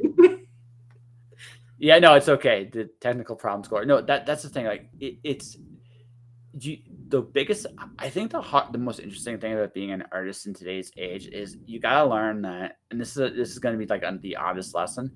It's all right to be nice, kind, generous, upfront, and open, but you also have to have just a little bit of a monster in you to just. Because when you're always nice, people are going to take advantage of that. They're going to try. They're going to try, and you have to kibosh that. Right, you have to kibosh that. You have to make sure that once someone does try and fuck with you, that they don't want to try again. Yep. You can't be a repeat offender. And in some cases, and on wood, that hasn't had to happen, but you may see it eventually where, and I do detail when these things happen, because again, it's accountability on my end. I did try and get screwed over once. Someone claimed to me, well, you edited my book and left all of these errors in it. I said, okay, proof. It's been over 30 days since you got that edit back. So can I see the proof? Because my thing is, if there are errors left, I mean, I'm only human, I will do another edit for free. And they tried going back without showing me any proof there was anything wrong. And I'm like, yeah, you think because if there, and I have had it where a client had to come back and say, there are some missing words, and it happens. And then I edit it again, and it's as close to perfect as can be. So when this person came back to me without showing me, without taking my offer, without anything, you're going to try and screw me over, and then you're going to tell other people that they can screw me over. And that's not happening. And it turns out this person. So in my case, I have a client. I may have to go to their house in 2 days. I'm giving them 2 days. Yikes. I'm giving them 2 days. Well, no, I stopped hearing from them in the middle of the month. I already had been approved for the assignments for the month, and I handed everything in on the 22nd. And the invoice, I sent them the invoice because it's a professional thing to do. And obviously, there's going to be edits and revisions that may have to be done. And I was told that I was going to hear from them, or they were going to be back in town Monday. It's Wednesday. I haven't heard a word, and rent's due. So I am trying to be nice about this. I'm still going to be nice about this for a couple more days. But when we hit Friday, if I haven't I have already looked this gentleman up because they're in the same city. I am going to pay a visit to their door. And because it's not even, it's really simple to me. Going back to what you said, if you're going to ghost me, you're going to try to ghost me. All right. I have to make a decision in my head. Do I fire the client or not? And no. See, I don't have the how to put this. Even if I'm in a position, the way I look at it is, if I'm not getting what I'm supposed to be getting, it's worth zero anyway. Right? Again, I'm not going to tarnish who this is because this might all just be a simple misunderstanding at this moment in time. But we're at the moment of the process where it's like, okay, this is a fine line. Either you're going to leap and fix this, and even if we do make this leap and fix this, my next email to them at that point is, you can disappear if you want to. You let me know your schedule when you're gone, so I don't worry about it. Right? I don't need to know what you're doing, how you're doing it. And what it is, and a lot of people wouldn't, people think business and the self are not self-respecting yourself enough to not be screwed over. Yeah. It doesn't make you not a nice person. What do I deserve? You have to give yourself that love and consideration that the other people are not giving you. And you have to realize that your self-worth and your time is worth more than what other people in your life see it as. I look at it really simple. My time's worth everything. And if I'm going to give my time into you, I'm going to do the best effort I can in the time I have with you. If you don't respect or reciprocate the same way, one or two things are going to have to happen. Either we're going to come to an arrangement where this doesn't happen again, right? Barring, obviously, if you got a family emergency, sure. Please tell me you have something going on. This goes back to what you said earlier about ghosting, right? It goes back to what you said earlier about ghosting. But I've already contemplated the point of I might be going to your house. So if I've hit that point, right, it's because I have not heard what I feel is a fair answer. So we're going to hear it straight from the horse's mouth, one way or the other. If you refuse to answer the door, that'll be a very simple little conversation, right? But again, it's not personal in the sense that I want to go to his door. Right. But it's personal in the sense that I do value my own worth. And if you don't, well, we're going to find out real quick where you stand. Right. And like you said, of that, and it's as simple as was never received.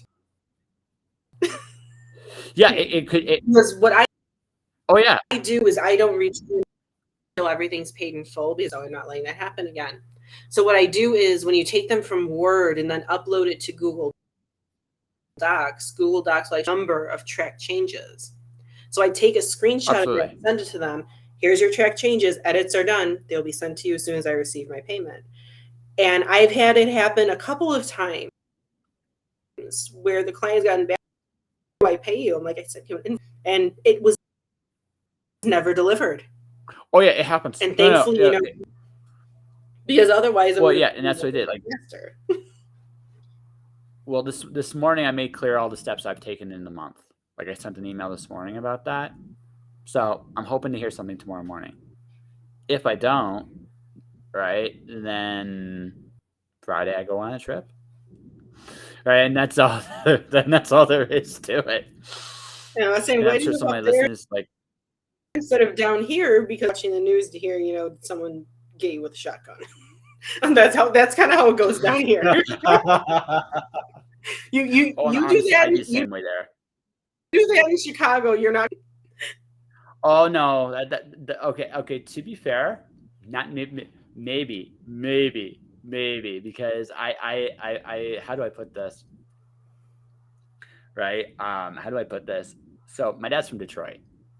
Right, like Okay. 1960s gruff area of Detroit. Okay. I understand the mentality. Yeah. I do. But there is something. Okay, now again, there's such a thing as not tempting fate, but there is also such a little thing as gangster recognizes gangster. It's like, you know what? I'm just here for my thing. Just let's resolve this. No one wants to get to the bullet phase. No. Especially if it's because someone's right. Especially if it's because somebody in their organization's being a candy ass. Right. And right, they'll it makes them look bad. They're gonna right. So I again, there's how do I put this? There's a way of showing resistance, but being polite about it. It oddly works. Right. Right. Yep. But yes, like I'm sure there's like visions of me going door to door in Chicago. Where is this guy? Here it's not people like to portray it, especially when you look at people like on the right portray the city. It's not like that. But when it comes to personal property, it is like that. You're not. Oh you're no. People walk downtown and get shot in the head.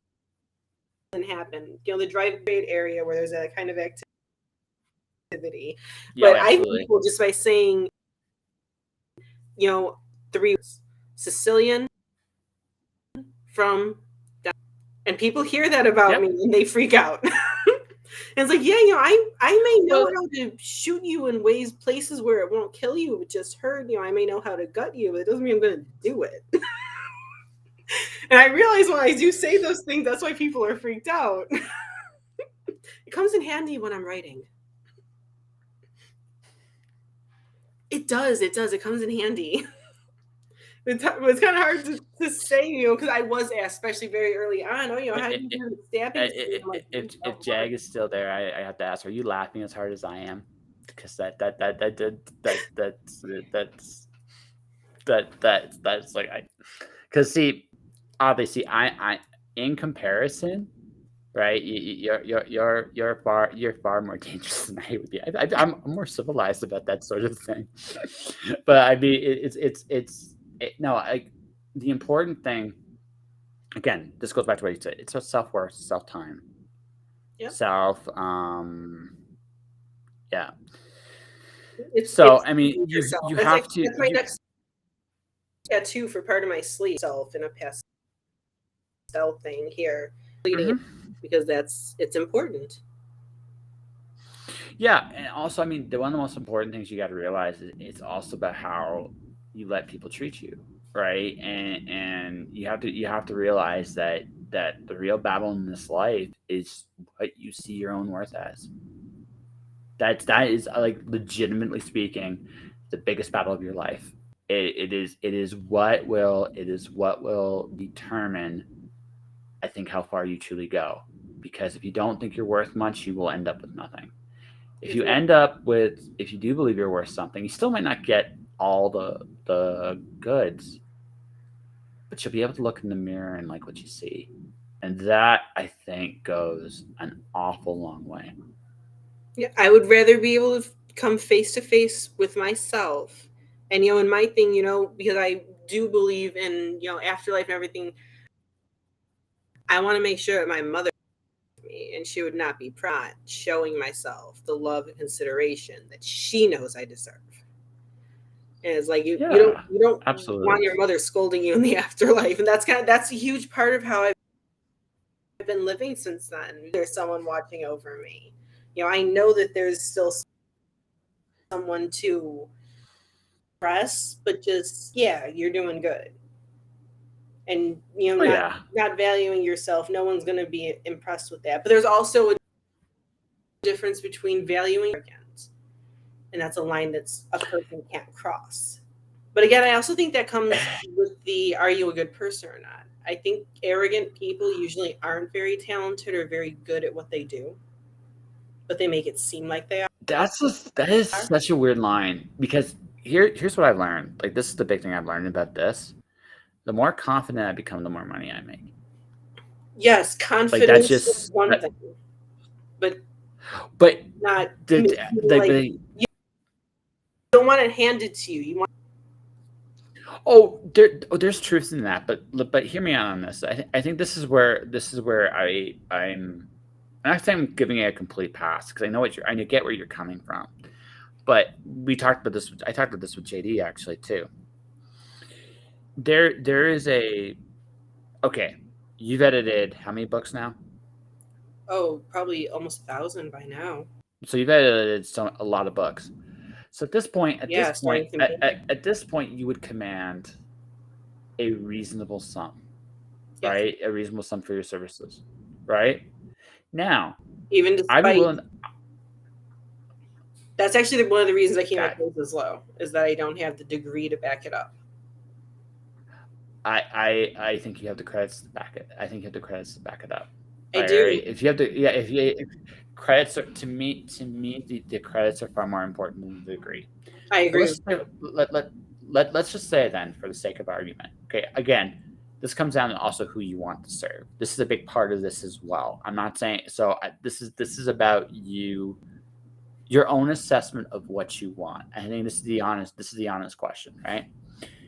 If you decided, how much do you think your services are actually worth, and are you charging anywhere close to that? And Um, and the important thing is it's the second question. You don't need to go into great detail in the first question because I have an right. idea what that's It's actually on worth. the service because the editing is the only thing that I charge below what I am worth. But I mean, even let's say I have the degree behind it, for I know what this world's like, especially this post-pandemic world. There are some people who Oh just yeah, cannot afford equal price still. It's just way too fucking high. And I want to make sure that people aren't having me be the reason they're blocked from. I want to make sure that I can still show them you can get a good service. My thing is, as long as I can live off of what I make. And no, like no, I said, the editing is the only thing that I do. The graphic stuff, the newsletter, I do all of yeah, yeah. that. You know, So let's take this a step further. Okay, so you have a very specific audience you have in mind with your services, right? You do. right. Your audience is you're looking for the people that would typically go to people more expensive than you, and I'm gonna go like they're not ready for those people. Like you're someone that could be one of those people if you wanted to be, but you're making a conscious choice of I'd rather service people well that I believe in over say what I am worth. Is that a fair assessment? Yes. And I do have some clients where they will tip sometimes Yeah. what they would be paying others because they know, but they Yeah. come to me anyway, not because it's cheap, but because I give them a good service Yeah. with me. I have a So couple of clients where they were debuts, editing samples from all these different people without getting prices. And one yeah. of them deletes, she's got samples. And I'm the only person who's worked with her for the past 3 years because she can Yeah. trust that she's getting shit done properly. Something that I pride myself on. So That's why I always put you leave the tip. If you guys want to tip and you want to pay more, that is up to you. I will not make you. okay. So it's funny because in my freelancing talk, this is an interesting wrinkle to it because I talk about the freelance mindset, and the thing is, this comes down to worth, what you feel. Again, worth can be measured a bunch of different ways. Financially is the simplest way because me saying your work is worth something, right? Is probably it may not be quite the best compliment, but it's close, right? It's It yeah, is. yeah, right. Right? So right? So that's a debate I will leave up to other people. But to me it's one of the best compliments you can give somebody. So the trick is, okay, so I have an editor I'm willing to pay like four figures for. She's great, right? It's not even because of the honestly, her degree is the least interesting thing about her. It's her passion, right? Right? Now, Yep. I say all that to say but I know her price point makes it so that only a few people can deal with her, Right. right? And that's on purpose because she also, this is the thing with her, this comes down to the kind of person you want to serve versus the time you have, right? And this is right. I think it is the trickiest thing you got to figure out because the thing is, I'm by the way, I'm not belittling any rate you choose. Like that's your Right. choice, and it sounds like you have a clear, Right. conscious I did have someone decision. that I had to remove from my profile, and I don't block people often, but I had to because he went on my post as I was talking about why I do my pricing. Actually, a year ago, and his response was, "No wonder you have such a poor class of clients. You're only charged like because poor people are a bad." And I that was done. Like, no, you do not say that because I can barely afford me.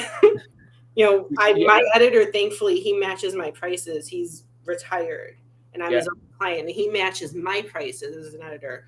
I can barely afford me, so don't tell me that people who can only afford me, are bad people because you're literally bad mouthing me.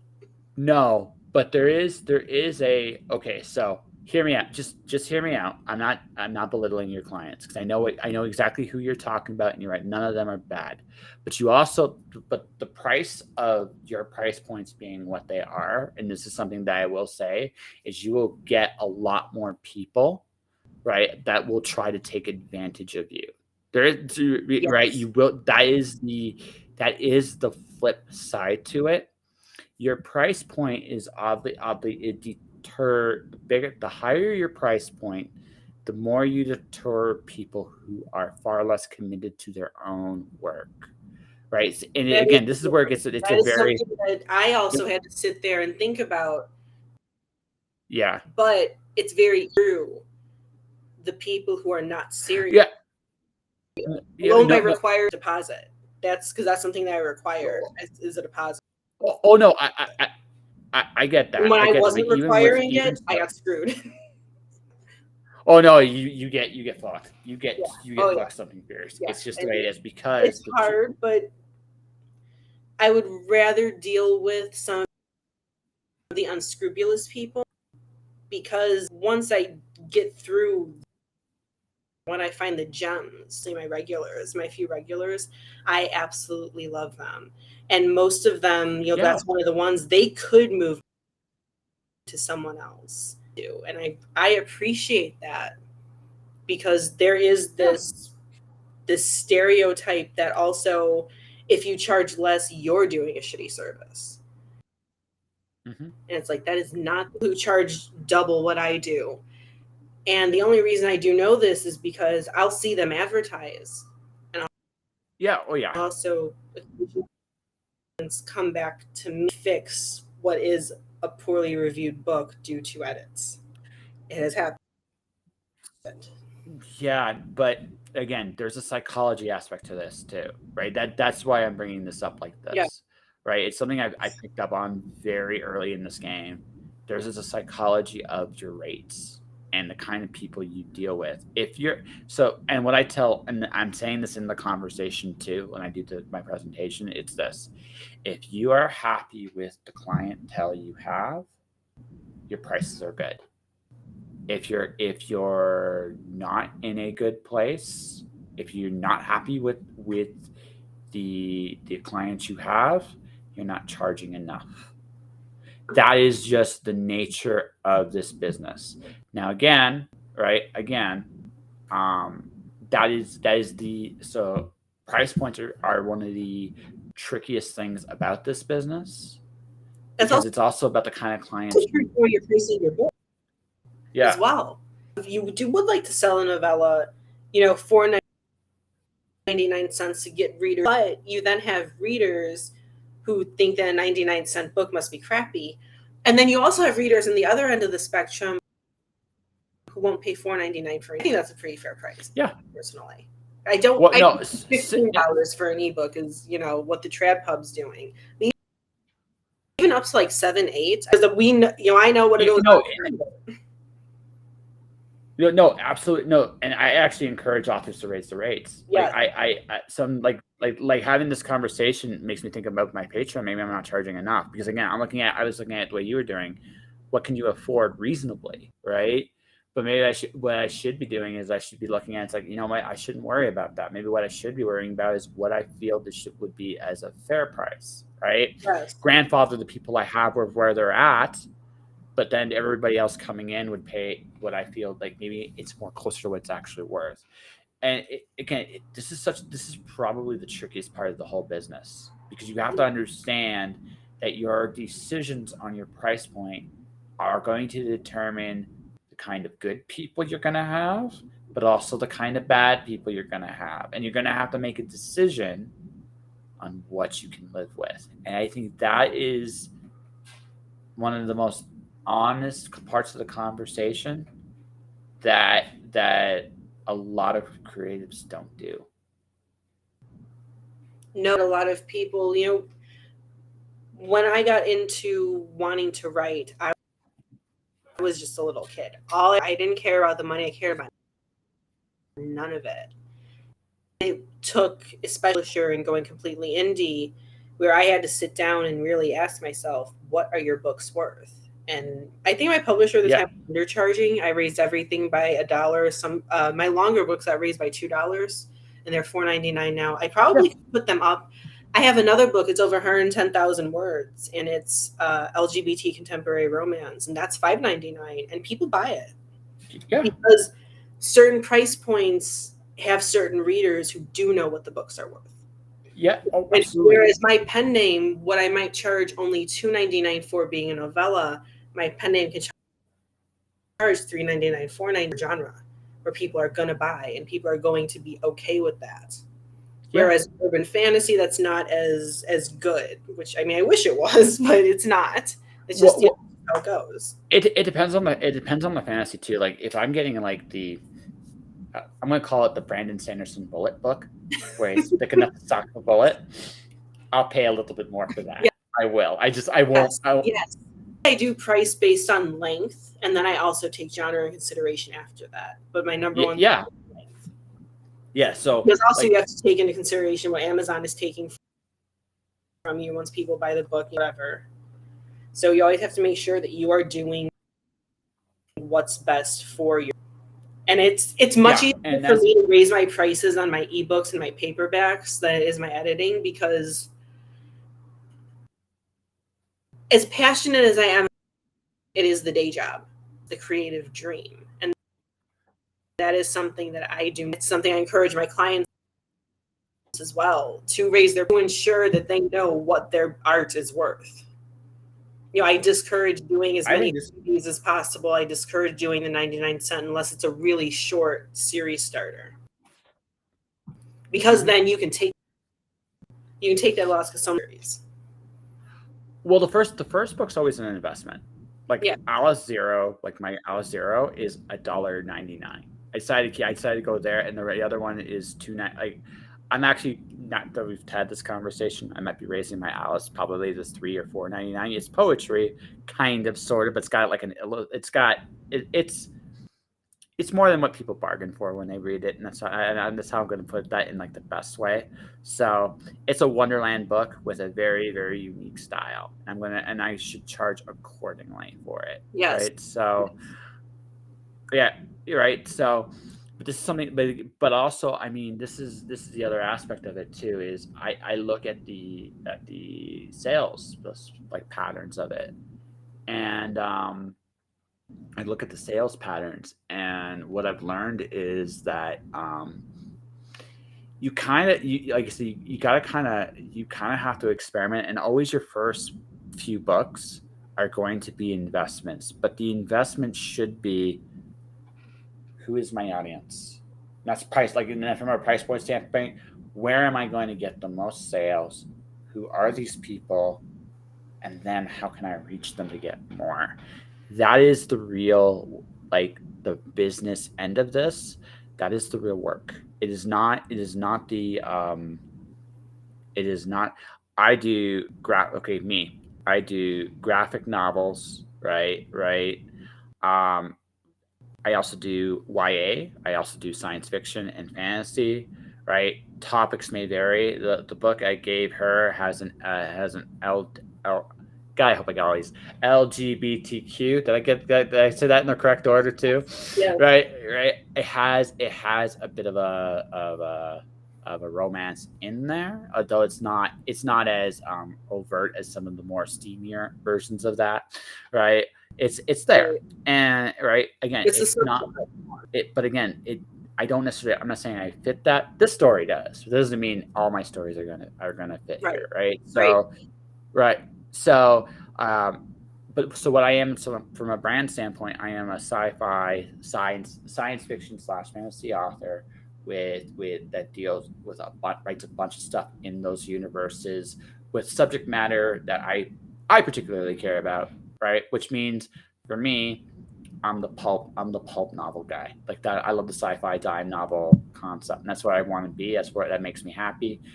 But I also, somewhere down the way, I may make the bullet the thick enough to stop a bullet fantasy. I might make that where it's like, hey, I got a Brandon Sanders book. It's Stop the Bullet, page 100.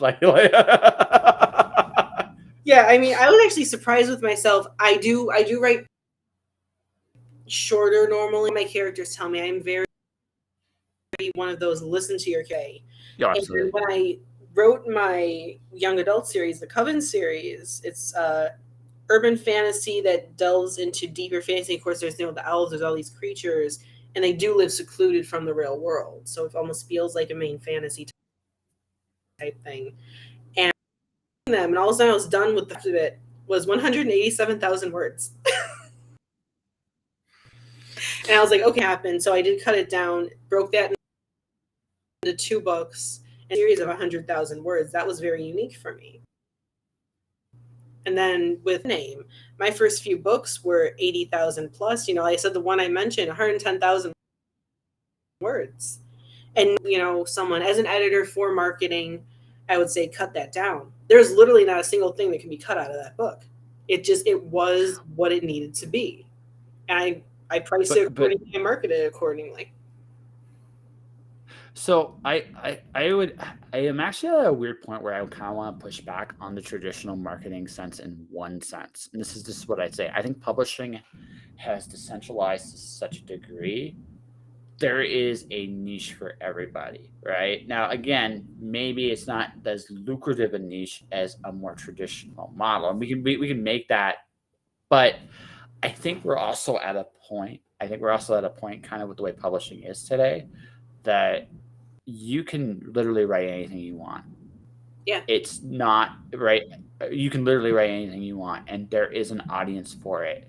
I think what especially with the way things are going forward, you have to be willing to explore some of these less, I'm not gonna say competitive because that's not quite the right word, but the less explored genre places, There we because go. I feel like, yeah, because I feel like that we're at a point now where people are going to be looking. Yeah, you know what? Romance as a genre, there's usually a certain demand for a certain appetite for a certain kind of Yes, book. certain You deliver subject it, matter. repeat. Yes. Yeah, exactly. Like romance is probably the quintessential example of what you're talking about. Maybe there, it's not as easy to do. But if I'm writing an urban fantasy, you know what? Why not go bigger? Why not go smaller? Right? Because there's room for everything. So, and then also it's like, okay, I love Alana Andrews. I'm a big fan of the Kate Daniels, Alana Mhm. Andrews urban fantasy / romance series. Those books are shorter now, like a lot shorter now than they used to be, right? I don't think her sales are hurting. Now, yes, it's Alana Andrews. I'm not gonna. I can't argue that, Right. The but name I does also think there's some. help.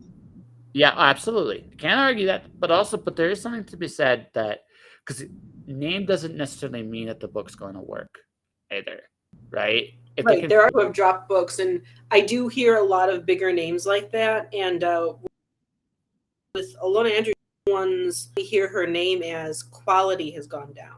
And I think that's why the books have gotten smaller, because again, it's quality over quantity. They're sacrificing the yeah, quantity in order to keep the quality. And that's very, very absolutely, good from a marketing standpoint. They know they're not going to just yeah. pad it up just to fill the words. Oh, absolutely. No, if you're gonna go, and I think I should say this, folks. If you are gonna go bigger, it's got to be there. It has to It's got to be. sense.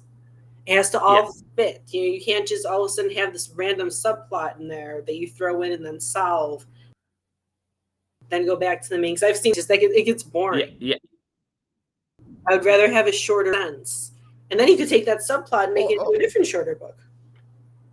yeah. Yeah. Or hey, although on a personal note, if you want to include Tom Bombadil in every story, I'll pop. I will pop. I'll pop. I grant you, the joke would run itself ragged eventually. But if you want to make me pop, that'll be how you do it.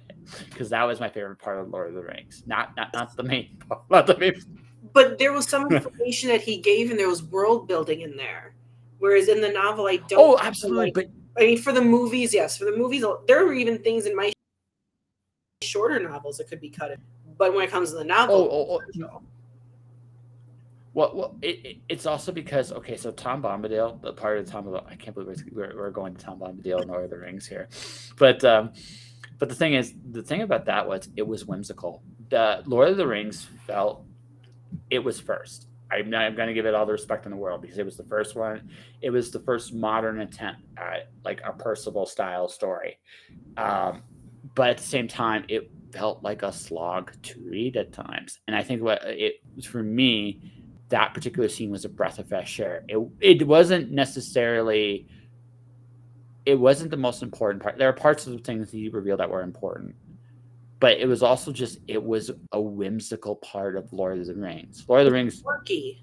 It was quirky, and I think yeah. one of the things that, and I know this from fantasy fans, I prefer the Hobbit novel because I feel like the novel was too short. There was not enough whimsy there, whereas the movies added to Ooh, the whimsy and interesting.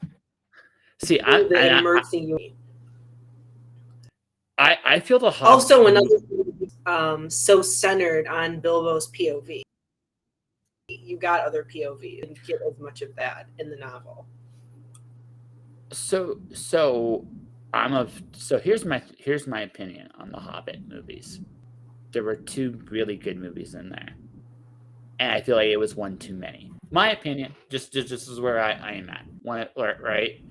It My was only thing that I felt they I could like the take book. out, it did not need the Keely and Tariel romance. If they wanted to have the character of Tariel do any type of romance with it, cared about I the dwarf because she cared about the dwarf. it just felt like it padded a touch. That's just my opinion. I would That have was rather what the romance two. was. That was the only part I didn't like. Whereas when I went deeper into detail with the elves themselves, when it went deeper into detail, especially with the battle at the end, I mean, Lord of the Rings, the biggest part of it in the novel and in the movies was the battle. Whereas Yeah. in the Hobbit novel, you didn't get the battle as much. Fix that with the movie. Well, the battle, like I said, I think there was room for two. This is what I'm going to say. Just for me, it just felt like it felt long. When the dragon showed up in the second movie, I thought that should have been where they put everything together, because that's the climax of the Hobbit, is the dragon, the ring and the dragon right there. I thought that was the and then everything afterwards, I wasn't sure. Like, it almost felt like a padded downhill fall. That's how the third movie felt to me, right? Not just a romance. It just felt like if you were going to get to the climax of the story in the second movie, and again, this is just my opinion, then okay, I would rather have a slightly longer second movie that ties everything up than go for another 3 hours. I just felt that's me. Again, I can see why you wouldn't like The Hobbit. I can see why you would. I like that they expanded the points of view. I like that it wasn't just Bilbo's story anymore. Right. I like that in the It got novel. I enjoyed. because in the in You the repeat? in the novel, I don't think you cared about the dwarves as much. Like when Thorin died in the No. novel, it wasn't. I didn't have any dry eye. Like, okay, I'm sorry, he's dead. Too bad. Movie. My mother knew. She just started passing me Kleenex because I was crying my eyes out. Uh, Personal yeah, touch. Like it's about caring about the yeah. characters for me. You can have the greatest plot in the world. If you don't make me care about the characters, then I'm not gonna like whatever you're handing me. That's why I stuck with the No, show Supernatural, even through its quote unquote bad seasons. You love those characters so much. You so, stuck with them. so Supernatural to me felt like it again. Long running shows have this very unique problem in the sense that they're a hit, like they're legitimately a hit, and because they're legitimately a hit, when they probably, in my opinion, probably should have put out to pasture. Hold on a second here. Yeah. Um, there was a how do I put this?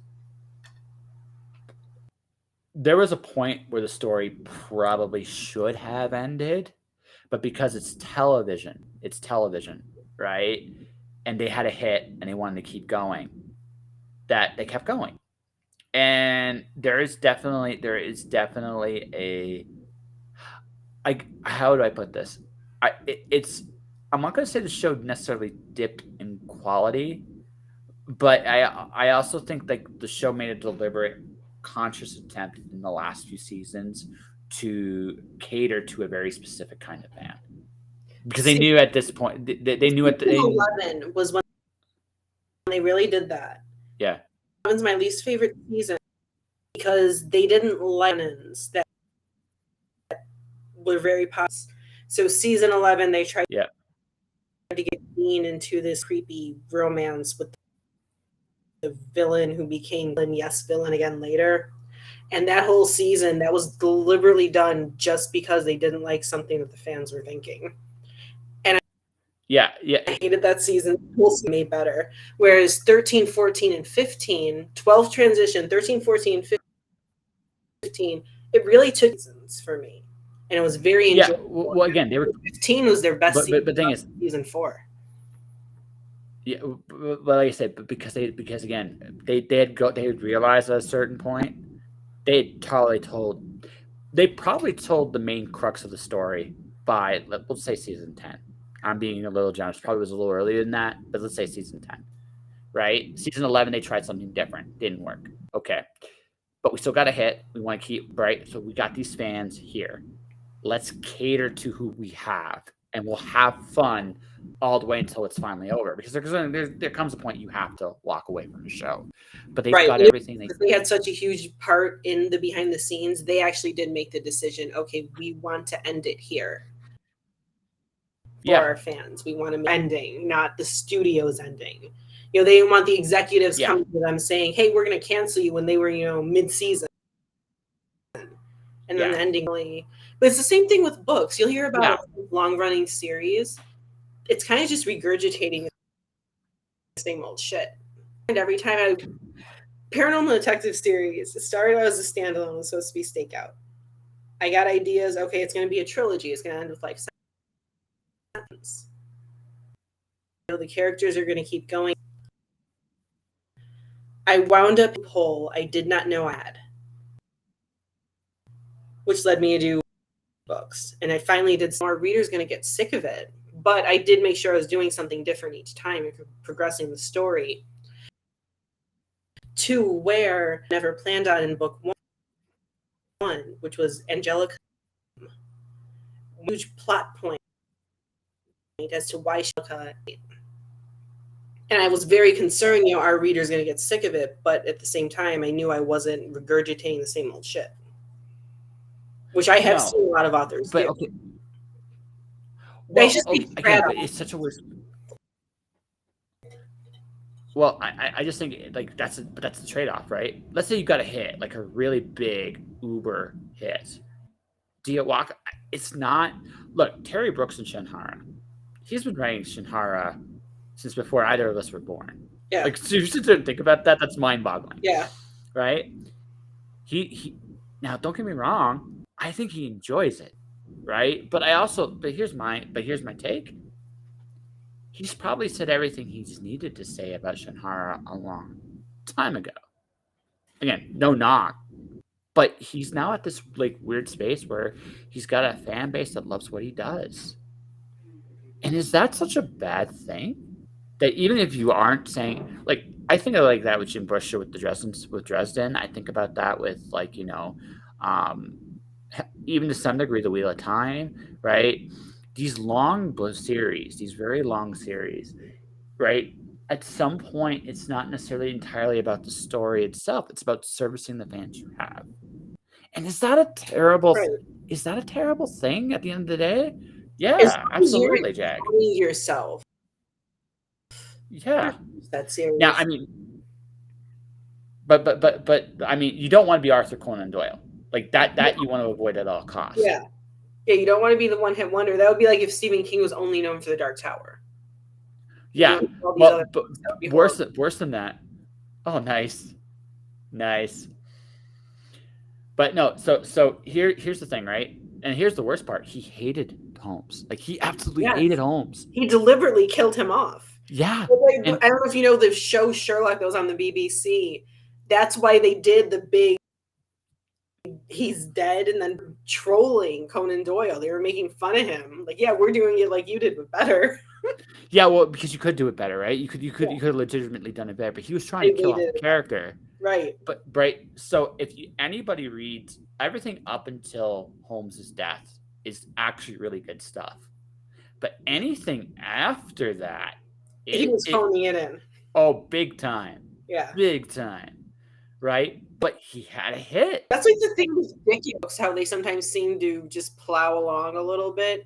It's because he was being paid by the word. So he was padding so many of his. I love Sherlock Holmes. That was one of the first quote unquote read was Hound of the Baskervilles. No. So and Hound's one of the few good things in that post era.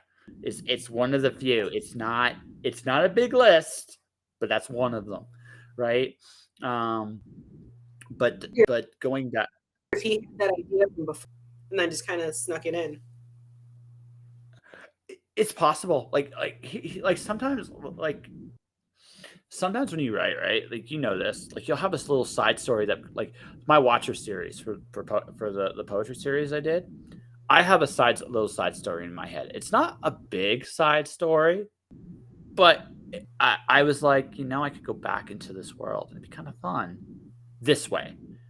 And you kind of just, and it's in the back of my head of something I'd like to do at some point. And I would like to do it this is one of the few times I'd go to Mirror World. It's like, hey, would you be interested in this?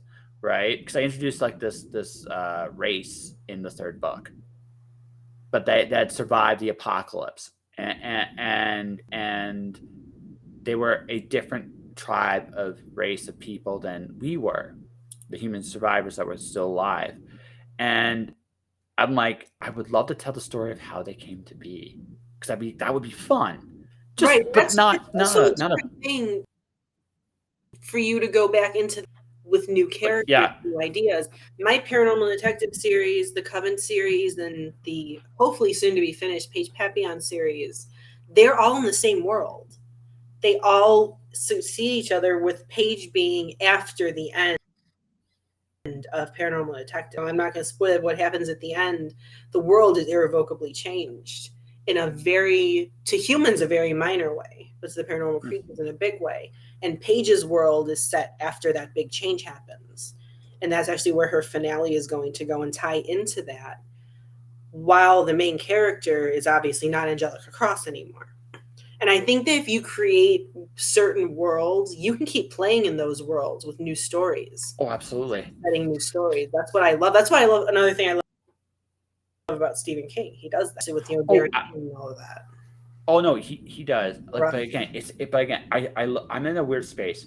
I look at like Terry Brooks, who I think who enjoys still doing Shinhara stories. But again, I'm not sure he's doing anything new.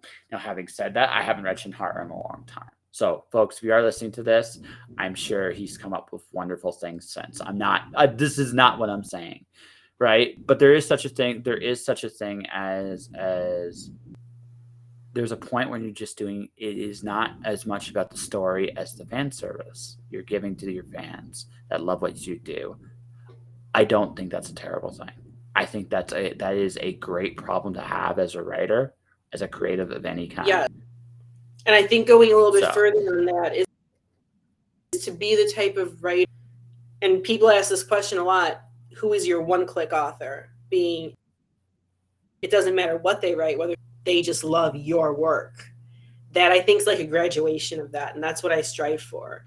And I don't have a lot of readers. I have a ton of ones who do follow series to series.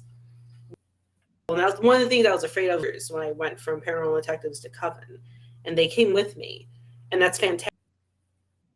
And that's something that I'm very for granted, because they very easily could have said, "Well, it's not angelic, but we don't want it." Yep. Well, and this goes like to a music thing. Okay, we talked about Eminem, right? Do you think, okay? He's an angry bastard, so he might be an exception to this rule. But I think if you go to him, hey, listen, like, he kind of hates My Name Is, but I bet you go to him, hey, listen, if every night for the rest of your life you had to perform one song from the Eminem show, and it was Without Me, because Without Me is just that fun poppy good time beat that everybody loves you when you do. But you had to do that every performance you did, however many that you do left. Like, would you? Right? It's about the fans. I think there come a point in this, like, has he done better songs? Sure, but it's also like this is what they paid to see. This is what they paid to come see me do. But it's based on what's iconic. Do you know who actually discussed John from Depeche Mode? And they asked him, not this tour now, the Memento Mori, when they were doing the last album they had. And they asked him, you're still ending this show with enjoy 20 years later, over 20 years later. Don't you ever get sick of it? And he said, even if I did get sick of it, it's not about me, it's about the crowd. It's about the songs that made us. So we're always, it's that personal Jesus. And I forgot the other one he said, there's those 3 songs. We'll always have it because our fans are always going to want it. That he said, maybe I don't like it. Doesn't matter. It's not about me. And I really respect him for saying that. Yeah, because, and also, I mean, the other thing too is, because every artist gets to this point with their work somehow, some way. Like, even me doing the podcast, I love doing interviews. There's gonna come a point, like, this is what I'm known for, right? Right? On some level, maybe. Personal Jesus, enjoy the sign. I don't remember what the third one was that he said. Alice Cooper does the same thing with Schools Out. Like he closes all his shows with Schools Out, like that he just does. right? Iron Whatever Maiden. you might listen to during, Iron yeah, Maiden has their same when they have Eddie come out. My Chemical Romance, actually, this tour is the first time they changed it. Ever since they released Three Cheers for Sweet Revenge, their last song was always Helena. So the last line of the night would be So Long and Good Night. This last tour, they had the Black Parade end it. So the last line was We'll Carry On. And that's the only time they've ever done as the finale was just now, because it's just one of those things they knew fans wanted. yeah.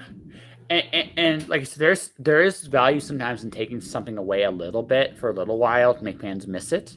But Yes, there's yeah, definitely. but that yeah, no, it's true. It's true. Like again, this is something every artist at some point it's not just about your personal vision of what you're putting out into the world, right? Right. It's about Absolutely. how people are. Yes, Absolutely. it is iconic. It's they call it the emo call, where Mhm. you hear that just goes. And there's Mhm. also it also depends on how you structure your go back into with K-pop with BTS, and I have a couple Tomorrow by Together shows, and they have a similar structure where they do it by theme. It hard hitting and more rougher songs like the concert started with Mike, which are extremely hard hitting songs, and they went into more of the poppy ones in the middle, like but the English trilogy. At the end of their concerts, they always have their fan songs. We Are Bulletproof, The Eternals, Spring Day, slower songs, where it's and almost a meditative with the crowd. And that again, like it doesn't matter what songs exactly they're playing, the vibe is what matters. And I think that if they came back and changed the vibe, where a lot of the fans, a lot of Army would be like, Yeah. yeah, it's so Yeah. it's something predictable but unpredictable. Yeah. A few people And about again, Blackpink Live, they never said a word. That yeah. question. No, but again, this comes down to something very important too. Even though you just about you got to bring something personal to what you're doing. Otherwise, people will not. Yes, They'll know you're phoning it in. So yes. even if it isn't just about them, they have to find a part of themselves they have to put into it. And that with music, actually, I'll tell you what the one thing I put on my podcast that I will keep no matter what. The end. Josh, shush. That little thing I have at the end of all my audio episodes. I took it out once. I took it out for a couple episodes, and then I literally got like feedback. Why did you get rid of Josh Shush? It's the one of the funniest parts of your podcast, right? It's how you end it, right? Right. And It fits. It's a little it's yeah, it's a little bit of self-deprecation, but it's also fun, right? It's also very fun. that sounds like Corey So, Taylor. He used to have um, a column in Rock Sound, and because his nickname is the Great yeah, Big Mouth for always having something to say, and he actually even put in one of his songs, well, the Great Big Guys. You troll yourself a little bit over things you're known for, and I think people like that because it makes you more relatable. yeah, it gives a little. Again, you keep yourself a little humble, but yeah, I took it out because I thought, you know what, I've been doing it for so long. Yes, I've been doing it for so long that I thought that it would be like, no, I'm going like every audio episode I do of this show is going to end with Josh Shush. It's just going to. It's just it has to, right? I may do like an exception here and there, right? I may like there might be like an exception, like a special occasion or something like Right, that, but it'll never not be part of the show because this is what right. people come to download. So, yeah, so it's like a couple episodes in the hundreds, folks. Like that's how back it is. Like, nope, it's like okay, Gotta okay, bring it's part of the show, right? for Yes, and just for there's just certain things, and like you said, it's not a big thing, but it is. It's the small things that people come for. It's like you said, when you've gone to see the same band a few times, there's just certain things you expect, like the Used. No matter what, you're gonna expect Burt McCracken where they start singing "Take It Away," just like he does in the music video. And it doesn't yeah, matter that it'll be 20 years next year. It doesn't matter. You're still gonna expect him to do it. She's going to be near me and I can't get to her shows. You expect her to bring out that pig head on a stick. You expect it. You can always tell when the artist still enjoys it.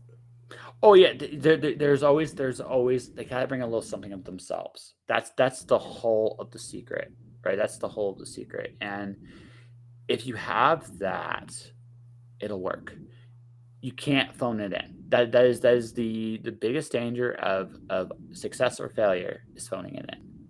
Yep. Because if you're at the point where you're phoning it in all the time, it doesn't matter what it is, you need to do something different. Yeah, people writing, and I've seen it, and some people don't appreciate. With writing to market, certain genres, as we mentioned, are much more lucrative. But I see people now who have been writing to market are now phoning their books in because they're writing to market. It's what's expected to do.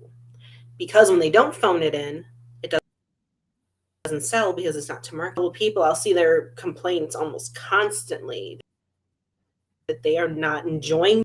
And it's like, you guys changed up. I would rather, let's say I was making, but I did not want to do it anymore. I wanted to switch it up to something that wouldn't make me. I would rather get a day job than write something I didn't enjoy. I have to enjoy it. It has to be mutual because what we create, the first draft is product is for everyone else. We have to love it as much as they do. And if we don't, well, no, like, and for the trad pop, like I am saying this because I enjoyed interviewing her. Marissa Mayer is one of my favorites because some of the formula she's using is been done by everybody, but you know what? She does it in a way like we legitimately talked like on the show, and after having that conversation, I was looking at, for example, one of her books, all her characters are named after Beatles, different members of the Beatles. She's a huge Beatles fan, right? So,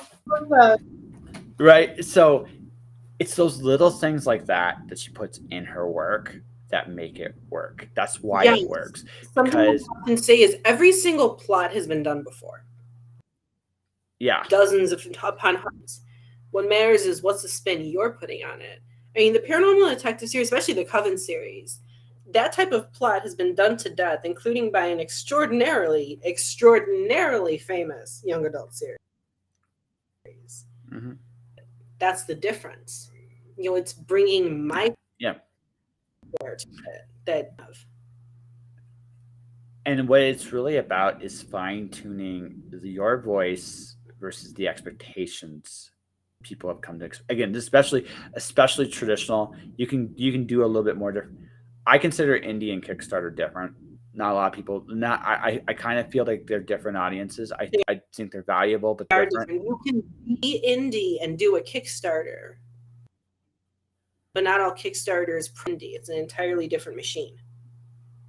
Yeah, and that's that, and it's something, and I say it like that for that reason. It's a very different process. But the thing is, what it's about is, especially with traditional, there is a certain, again, they are writing to a very specific audience themselves, and you have to understand that going in. But the job there is, and by the way, this is true with urban romance, like all the romance subgenres. Like there are certain expectations that come with those things. That's fine. It's what you do. Expectations that matter. Exactly. They're cozy paranormal mysteries. Cozy mystery, you must follow that formula. But it's what I do with that formula to give it my unique flavor that makes it different. Yeah. And stand out. Again, it does depend on genres. You have to follow it much closer.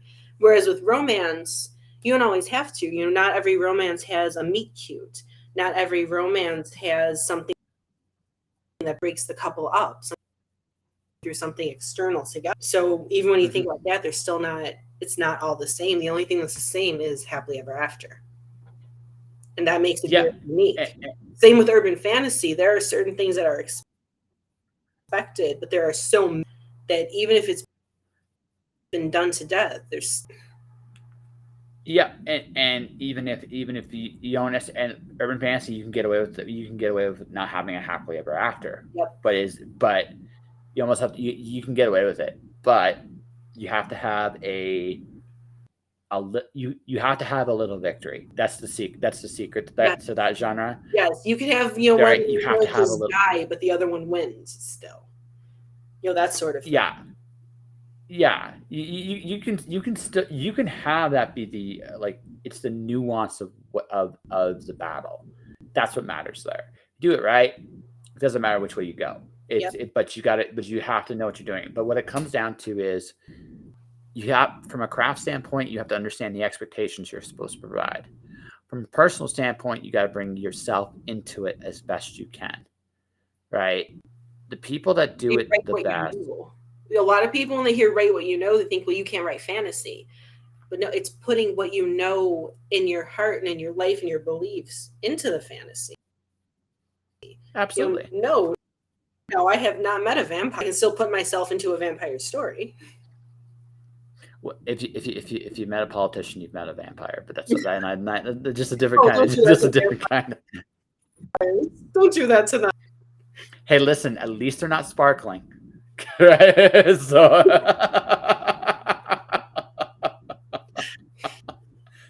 Please, please, no sparkling. I was just talking to someone. This was on my very personal account, and they were like, "I can't believe Twilight's is bad." I'm like, "What if maybe we are vampires?" Like, I can't believe Twilight. Maybe Jack, maybe. But, so I just, but I, so here's the thing, because I was working for that author in his bookstore, and I had to read Twilight. I could see why it was a hit. I legitimately like reading it from that point. I could see why it was a hit. No, folks, I'm not saying it was good. I'm just saying I could see why it was a hit. Right, Very right. first book came out on my 12th birthday, and my birthday present every year was always I got to go to Borders Books, Borders was, and pick out all Yes, the it was. ideas I wanted. It was kind of a free for all for me. And my mom was so excited. Hey, there's a new vampire book for you. I have been fascinated with vampires my entire life since I was a toddler. I blame my mother and I blame Scooby Doo for it because that was one of the earliest times I ever saw a vampire. And I was reading Chronicles of Vladimir Todd, Saga of Darren Shan, which is not a romance at all. Uh, No. Vampire Kisses series, which was a romance. And Twilight was looking like another Vampire Kisses. We were the same. Yes. Jack, And like I said, I meant what I said earlier. You two would get along, but also I think, like honestly, like what from based on what we talked about last night, honestly, Jag, she could probably some of the things you struggle with, she could help you with probably better than most. So that's why I said that earlier. You guys are a lot alike, right? So yeah, I, I I love meeting people who are like me. I spent a lot of time with I don't claim a lot. I spend a lot of time without a lot of friends because I'm very specific in my likes. And I'm also very varied in my likes. Whereas I love horror, I love action, I love violence. I also appreciate romance. My music taste, it's very, I had some people tell me, you listen to what? When I would post BTS stuff, and it's like, I can't reconcile that because I am so different with okay, such so different tastes. so my range, this is my legit range music. It's Amon Amarth, Elevite, like Amorphous, that kind of metal, right? I have my contemporary stuff is I still listen to Jars of Clay. I love Jars of Clay from back. Like I miss that they don't do any albums anymore, right? I have that, and then I go to like Lights, Taylor Swift, but then I go like to Eminem, and like I have some Japanese rock and roll tastes. Yeah, yeah. I'm a huge Jars of Clay fan, Jack. I still yeah, I'm a huge Jars of Clay fan. I think their music is like for a lot of people that listen, like they do a lot of they were Christian, but they also were very they had a very like contemporary secular undertone. They talked about some real stuff that wasn't just they they did worship albums. One of I say Avoid the Shelter Like the Plague. It's their worst album, right? But their other worship album was fun. But what they do really best is they talk about the human condition in some really interesting ways. And I love my favorite album of theirs was Falling Back to Earth is my favorite album of theirs. It is literally the ultimate them at their absolute best and worst on the same album, right? It is. They tried some really cool stuff, but they also had some really profound stuff they said in that too. It's my favorite of their albums, but yeah, I when I write it's lights. It usually it's lights or Taylor Swift right now, and a little. I'm also a bit. I also like Avril Lavigne too. I'm going to Oh, I openly love admit this, but there's her. a personal reason behind this. My grandmother during my time, my grandfather had dementia. My grandmother came up here, and my sister like she got you can say brainwash slash right slash just yeah. Avril's an amazing singer, but the two songs because my grandmother really needs some cheering up again. Dealing with someone with dementia is a legitimate. I don't. I the burden is the wrong word, but it is definitely all consuming, right? Um, so the two songs I listened to, and this is one of them, Avril Lavigne song, was the girlfriend song. Right. That was like nonstop through the car. The other one was Barbie Girl by Aqua. I'm not kidding you. So could you imagine like a car ride for like an hour with those two songs? But it was just a cheer. So when I The Barbie listened girl to that long. Avril, so when I listened to Avril, when I listened to Avril, but yeah, Jag, when you're dealing with somebody that just needs a little humanity, like right, needs a little humanity after I cannot do justice what my grandmother went through with my grandfather at the end. To her credit, she did the best she could. I will never. I got to see my grandmother in a light that I never saw before in a really good way when I saw her in this, and it was her humanity in that. And Oma, if you're listening to this, I love you very much. All right, but the thing is, so when I hear those two songs, I think about the fact that we made her smile in probably one of the hardest times of her life, Okay, like legitimately. that's actually I don't. That's why I listened to BTS. It was a boy band, and I was not interested. That's not my. And my mother butter in the Samsung commercial in the summer of 2021. That's when she said she was sick, or really what was wrong. We just knew there was something wrong. And while she was sick, Butter was the only song that made her smile. It would come on the TV and she would like dance in her chair, and I would just watch her. It's like she was listening to that song. So 2021, she was hospitalized for the congestive heart failure. And I couldn't listen to the songs that I was listening to at the time. They were too dark. They were about death. I couldn't. And I remember seeing my mom sitting there smiling at Butter. I'm like, maybe they'll make me smile. And so I put it on, and then YouTube just kept going. It went from Butter, Dynamite, Permission to Dance, and randomly went into War of Hormone. If you look at that, there's a controversy with that song. And by the time War of Hormone was done, all the worry was still there, but I felt lighter. And I remember sitting there like there was still a place for happiness throughout all that worry. They made me and my mother so happy. For anyone listening who knows the members, Bias, her favorite member was Jeff. The day his solo song was released, With You, my mother was told she only had days to live. And we sat there in the hospital listening to that together and crying together. Just was one of the last things we did before she was finally hospitalized was watch the Permission to Dance together. And people understand how they just kept us both going, and they kept me going. You know, after she passed last year was their festa, which is about to begin now as well, which is a celebration they do every 2 years. That was the only thing that held me together after she passed, and I'm just so grateful to them for their music. So like in a lot of people, they'll kind of shit on. Thank you, Jack. They'll shit on Butter a lot, and the English songs. It's like no, those they released those deliberately to make it. It worked. It worked. It literally it made Mhm. people. It literally made a dying woman, and I have so Yeah. much love for them and for their music for that.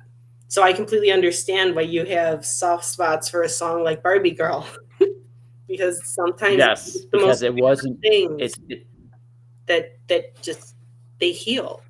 Some things they're yeah. made to make people happy, songs like those. And it's okay to allow them to do what they're created to do. Yeah, and that's the thing, right? Like, it's not again, we go on throughout this conversation up. By the way, I have thoroughly enjoyed this. I'm glad we got the chance to catch up, right? Yeah, Uh, I've done a filming of anything for nearly 3 hours before. no, this is one of my longer ones. It's not my longest conversation ever, but it's up there. So definitely, how do I put this? Um, it's all about the little things in this life. I'll tell you a really fun a comic book story. So, Humberto Ramos is a Marvel artist Mhm. primarily. He's done some DCs. Yeah, I hope you've enjoyed this one, Miss Jag. We'll have to talk about my story another time. Um, but the thing of it is, right? So Humberto goes to me because he loves Marvel and doesn't like DC. He goes, so why are you a DC fan? He asked me. I told him it's the first two comics I ever had. This is by the way a little secret. This is why I am a Green Lantern fan as much as anything else. So when my parents got separated, it was not a nasty. It was a very nasty separation. I mean it's both my parents did some things to each other that honestly were terrible, and I was there, and it was over in the sense that but like we kind of moved on. So my dad was looking for something for me to do positively, right? Um, so the first two comics, I still have them, are Starman number 14 and Green Lantern number 1 in 1990. I still have them. And I've been a DC fan since. Now Marvel is the big thing right now, and right, to the credit, their movies. Most of the movies are great. There's a little bit of a formula to them at this point, so I've been superhero dead for a while, but Marvel does great movies, and they have a great voice and a great character. I see why people love Marvel, but for me, DC came in my life at a time when I needed something to deal with what I had just been through. So I'm always going to have a soft spot for the DC characters. And honestly, as a kid, the DC characters should probably be kids' favorites over the Marvels. To be honest, Marvel's got a certain. I'm not saying kids can't handle maturity. It's just that DC Comics at their best is taking their characters and as concepts and ideas and maximizing the fun in all of them. That's when I think DC's at their absolute best. And at that time, they were doing different things, but they were also still having that fun, that magic. Um, I think so. I think kids should. So yeah. I gravitated toward DC, and I still am. If you had to pick between the two, I'm still a DC guy over Marvel. That doesn't mean I don't like Marvel books. There's some great Marvel books out there, Well, you have but if you had to put it up again, but again, it's not about. So Humberto listened to this story, and he goes to me, you know, up until that moment, I'd never heard a good reason why someone would be a DC fan. That is a good reason, right? And he let it go at that. Right, he let it go at that. He didn't argue. He didn't. He didn't. He didn't because it was just like because it had nothing to do with the quality of the character or the story. It was the had to do with feeling. how it It was affected at you. It had to do with how yeah, you feel in your heart inside and the situations yeah, around it. My favorite band forever would be My Chemical Romance. Ask me to choose between My Chemical Romance and BTS. I'm choosing BTS every time because no one has ever done for me with those seven guys hmm without even knowing it. There's two. I was talking to a yeah, friend online, and we were saying, because it's their 10th year, those little boys, the youngest was 15 going on 16 when they debuted. Now he's going to be 26. And it's like, imagine the lives they've saved. Because I'm not the only one. I'm not the only one who they've helped get millions of us with these stories. And it's just like you with DC, it's just something special that you can explain the feelings. No, and that's the thing. Like, we are men and women both want things to connect to. It's connection to what we go for in this life. And the thing about this is we're looking for the things that really make us feel, because that's the stuff that's when we bridge and make those connections. We mentioned politics very briefly earlier. I think the solution to avoid a lot of the problems that we could have in the future are just real conversations. Not we don't have to agree. We don't have to agree, but we have to understand. And I think the greatest thing about art is, if done correctly, art can teach us to understand each other. And that's a very Yes. powerful gift. Yes. Yes, that's very true. And if more people would focus arts and the positive emotions and thought processes, this would be a very different world. It would be a very nice world. But unfortunately, Well, that's why people always, because art does make people think from the yeah, cerebral and the machine. So people don't want it. but I think, okay, to that, I think this goes back to something we said all the way at the beginning. It's about worth. Part of the reason arts are the other big part of the reason arts are defunded.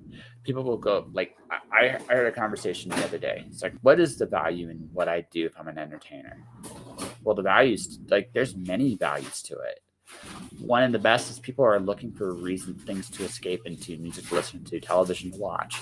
But I mean, there's also the practical life skills. You can communicate. You've spent your life trying to reach people. That is an incredibly valuable skill. Like, it is not something everybody has. The older I get, sometimes I am amazed. Sometimes it's like the skills I've learned and how I can do certain things on the street, just talking to people that other people never think to do. I'm like, but it's so easy. But I've been doing this for a long time, right? That is inherent. That's That there is my the value of that. mother loved it. She was the person. She would just stop to talk to the kid at the grocery store. He was in checkout and he looked like he was, and she would stop to talk to Yeah. him. She did security at my school. You know, the troubled kid security desk before they had to get their passes or they was going to detention, whatever. She would talk to them, and she Mm-hmm. literally talked some of those to graduation. Yeah. Failing. And in human Yeah. connection, that's something I've always had an issue with. I make my connection through art because I occasionally face to face. I have a lot of issues with that. I says the person who talks for Yeah, exactly. But also, I'm gonna give. I hope you don't mind the little ego stroke here. I'm gonna give myself in this. I'm really good at letting people open their guard down and to just talk. Yes. Right. Yes, you do have that. Yeah. You do have. People. My mother would absolutely. You guys would have a 12-hour podcast. Well, this is what I will settle for. When I do come to Chicago, I definitely want to meet you. Definitely. Yeah. Please try and make sure that Yeah. there's a bit of a plan at least a time so I can make sure I have chance. I don't drive. Oh no. Or even this way. Like, honestly, it doesn't really matter where you're at. Like, so why I'm the other big reason. Yeah. If she were alive, I would happily do a 12-hour podcast with her mom. It would right. I would just ask for I would just ask for breaks for food and bathroom stuff. So is she. Besides that, we'd go there. Yeah, but I mean, but wherever you're at, assuming you're comfortable with it, I'd meet you anywhere you like. It's not Chicago. If you make it neutral, if you want closer to your home, not a problem too. It's like I've made this choice for one very simple reason. I have reached out. Even yesterday, I had a friend of mine I wanted to reach out to. To her credit, to her credit, she was very clear about what was going on in her life. Like there was no mystery. It's just like this is what's happening right now, and I wish I had. And she really said, "I wish I had more time. I don't." So, but it has been the case here the whole time. Anyone I've tried to reach out to connect with, it has just not worked out. But what has worked out since I've been here is I've met so many people everywhere. So I'm going to. So I just got like I showed Air Jackson you're here. I'll show you. I just got this in the mail today. Steph Cannon, Matt Knowles sent me the Misfits Clubhouse stuff. My last Kickstarter. So I have a promise. I have a promise already for like I would go to Pittsburgh, Pennsylvania for. I just did a kick. I did my last Kickstarter. Oh yeah, I'm going to meet them in person. One of the guys that did that comic, he used to perform with. I used to be in a band. He performed that like in the same concerts as Lily Luchesi. So it's gonna be fun to actually get those stories in real life, right? So, and that's the thing, right? I've met all these amazing people that have done incredible things that want to connect. I'm going to make that happen. One way or the other, I'm going to go on that adventure, and I'm going to meet. And will I meet everybody? Probably not. But I will meet more people that want to see and do and experience and adventure. Yes, and I'm Because that's what definitely life's about. meeting up with you. I'm not going to let distance transportation will ever stop. I'm doing the same thing. Actually, I'm doing my first book signing, God willing, next year in Toronto. Nice. And that's people. It's not just to connect with readers.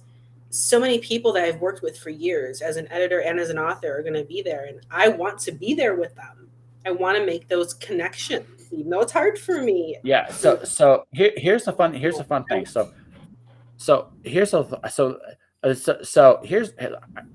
Jag, can I say whereabouts you live? Like whereabouts? Yeah. Right. She wants dates. So because here's the thing, Jag does not live that far from Toronto, and she lives actually in Ottawa. Okay, yeah, She lives please. in Ottawa. So Please, Ottawa. I'm going to be posting about it. I'm also going to have contests for, even though tickets are soon anyway. But yeah, it's in August for the exact date. I think it's the 13th and 14th. Yeah, but it's August of next year in Toronto. So there you go. And I'm going to be there. So there you go, Jag. You two can meet. I think you two will get along just fine. I think you'll get along just fine. Wow, we've gone 3 hours. Thank you for long. Usually people are like, please go. But it's nice. All the people I've met via Go Indie now, because that's where I met you too. I have never met such absolutely wonderful as everyone here who has done stuff with Go Indie now. This is such a wonderful community of writers, creatives. So how do I put you have a friend for life there, Lily. You have a friend for life. I love it. I do these. No. So let's do a fun little shout out. Joe Compton, if you are listening to this, I love you, big guy. We gotta catch up at some point just for shits and giggles. To everybody in the Go Indie Now community, I actually owe you all a genuine thank you as well. I haven't been there very much this year because I've been prepping. I'm gonna hopefully. Joe is a really good dude. Joe is a really, really good dude. He is wonderful. So is Maddie Ronlar. I've worked with them. I actually just signed up to do another one of Maddie's episodes for the talk about the character page. I should do that too because signups are open right now. Yeah, okay, I'll have to do that. Yeah, because I haven't. Maddie to me is. This is what I'm going to say about Maddie. I still feel she hasn't unlocked her full potential yet because I've read some of her stuff. She has this is going to sound like someone describing me. She has amazing ideas. I love her ideas are really good. Like I just was like I read Black Flame. I read it and it was like, okay. I told her I had one gripe about it. one big gripe about it. But I'm like, but when she gets all her character beats nailed, like that, she's an amazing writer now. She's gonna be fantastic. But she's also one of the sweetest people I know. It's so Like nice. Joe's to go sweet. Ron is understatedly kind. Yes, he is. He keeps it dry on. Yeah, He has the type of yeah, humor a lot of people don't understand, especially a lot of people in America, and like because he's British, and but that's the yeah. type of stuff that I grew up into. And yeah, it's doing all of these things. It's so much fun. It's very creative, and things that I do. Initially, I signed up to start good networking. Now I just do it because I like everybody. I Oh, just it's this is for me. It's a fun thing. sure. No, you gotta have fun. I've been away from doing stuff. I want to get back into doing some stuff now that I'm approaching the end of the journey slash, especially next month. Next month I'll definitely be looking at. Yeah, this is definitely gonna be two parts. I'm gonna be going to 1,005 episodes now instead of 1,004. But but the thing is, no, like there's a the writing communities that I have been a part of have been spectacular. Some genuinely sweet. Rebecca Jones is really sweet. Like I said, JD Estrada is really sweet. And this is all from that community. There's only really a handful of people in that community that I'm kind of like meh on, like just that, right? But for the most part, Vanessa is incredibly helpful. Vanessa Genta is Yes, very helpful, yes, right? Right? Like there's a lot. There is the thing about the Go Indie Now community is they want everybody to succeed. That's the thing, yes. and Competition. that's what makes yeah, yeah. Uh, I have to mention two good people here: Katie Solitis and Jane Taylor, because Jane is a fantastic writer, like fantastic. But she's also Did not have an opportunity with them. I had something booked with Katie and wound up having to cancel due to everything that was going on. Just never re. But everyone I said, everyone I've met so far, not how do I put this? Even if they're not people that I could get along, they're still likable people, yeah, and that's very rare. I feel yeah. bad that I have No, to keep going for these 3 hours. I no. apologize. Why do you feel bad? No, no, Lily. If I didn't want to talk to you for 3 hours, we True, wouldn't have talked for 3 hours. stops. Yeah, yeah. Oh, yeah. If I didn't want to talk, sometimes I know when a conversation has kind of reached its point, and I kind of let it go. Sometimes it's also like about different. Each interview is different. Tonight was about two things. One, it's 1 a.m. here, but yes, 2 a.m. there. Um, what it comes down to is sometimes you just meet people and you click, and sometimes you have lot of fun. Like I said, I've had two real conversations with you, and the biggest two things I impressed. Like I said, your mental toughness is very impressive. Like, and also you're driven, you're ambitious, you go for things. I respect you, and that is, um, and on top of that, you're like everybody else I know in that you have a great story worth sharing. I'm not sure about completely sure about all the K-pop stuff. I'm not gonna lie, but the thing is, it's you, and that's all that matters, Thank you. right? Thank you. Yeah, you are very easy to talk to, and I also, as a person, from what I know about you, I respect you so much. I Yeah, truly do, and respect you as a person and as a fellow. yeah. Well, thank you very much. We now I do. I'm not gonna lie. I do have to call it. I mean, I would love to go longer, but Yes, I do have to call it. yes. Going past We should two promote thirty in something. the morning. We sh- Yes, I should we should promote. promote something. My next novel under Samantha Calcott is coming out on June 14th. It is slightly thrillerish in that there is a stalker and kidnapping, but it is a reverse harem romance featuring a rock band and their fan, but the main plot is on stalker culture within the Coven things. Yes, I should probably talk about the Coven series because I actually just had their page reads pop up. For people who don't know me, the Coven series is adults also enjoy a who, in the reversal of dead parents, finds out one of her parents is alive and still somewhere within the Coven confines,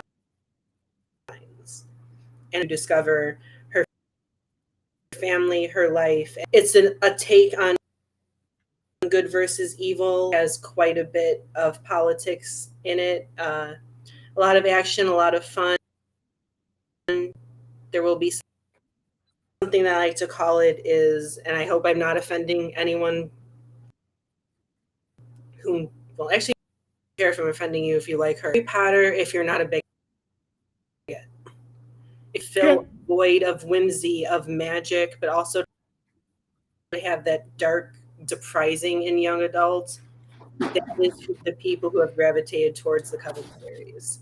And it's also featuring goth characters and weird characters. Harley does not fit in. She is very bullied. And she's a character, she's kind of one of the ones I want to hug. And as I was writing it and watching her grow up and blossom was really something a lot that I don't get. My characters usually don't start out as kids. Anyone listening enjoys magic, whimsy, and murder, you'll enjoy the Coven series. For just a minute, I thought you were Anita Stewart, but that's okay. I have to get because one of my novels, Never Again, my former editor tried counting the murder, and she gave up. She gave her 6 million, if that helps, because it's set during World War II, part of it. Oh boy. That is my promotion. If you like murder, you like my book. Okay, murder. So how can people find this book? They can find it on Amazon. Book 1, The Coven Princess, is actually available. If you look up my name on Amazon, Lily Luchesi, you will actually see a box set that is currently free. So you can read book 1 for free, and then it'll take you through books 4 to 5. If readers keep enjoying it, there may actually be a standalone sequel at some point next year. But yes, you can find them on Amazon. Everything's through Kindle Unlimited as well. If that's really cool. So I'm going to do something real quick here, folks, because I know, for example, that Jag is Canadian. So I'm going to just do it like this because I am a genius and such. There you go. Those people listening, watching, whatever, right? Thank you. There you go. You're welcome, Jag. So I got to do my promotional thing, and then we can wrap this up. So for those people wondering what I'm going to be doing when I break episode 1000 and going off into the next great beyond, it is right here, right now. My Patreon is up. I already have 3 episodes recorded of the new show, which is filmed, written, and produced by yours truly. I'm featuring guests right now. They're just primarily Calgary based, although this month I go out of town for the first time ever. Right, you get to see what the show is going to look like in the future. It's on Patreon right now for $5 a month. You can watch all the episodes. On top of that, and Jag will appreciate this, you can also get access to my novel Corey the Night Witch, which is going to be released eventually as a Kickstarter. But to anyone that's on Patreon right now, you can actually, for $1, if you want a month, can read at least 2 chapters a month. Right there, right now. So that is that. Now, number 2, I do advertising for creatives about the projects and themselves. I'm going to put that up there right now. Yes, it is. Yes, that was the whole goal. That was the whole goal there, Jag. It's meant to be wild and fun. But I do advertising services as well. I do videos, audios, words, and pictures about authors themselves. I have a small package and a big package. I am negotiable for anything in between. But basically, if you're looking to advertise your works in any meaningful way, I am the guy to do it. I make videos based on interviews like this, slightly more professional than this podcast, I promise, right? But I also bring out the best parts of who you are, because that, I believe, is how you connect to people. And that, folks, is that. Now, so Friday, as tomorrow night I am at the hockey arena doing my thing. Friday, I'm going to be doing another drink and draw. The guest is Naira X creator, Zen Intergalactic Ninja creator, Bill Moz. It's going to be a fun way. It's going to be a fun first podcast for June. So for everybody watching, everybody listening, thank you for watching. Thank you for listening. Stay inspired. Keep shining in the dark. And I'll see you guys next time. Everyone.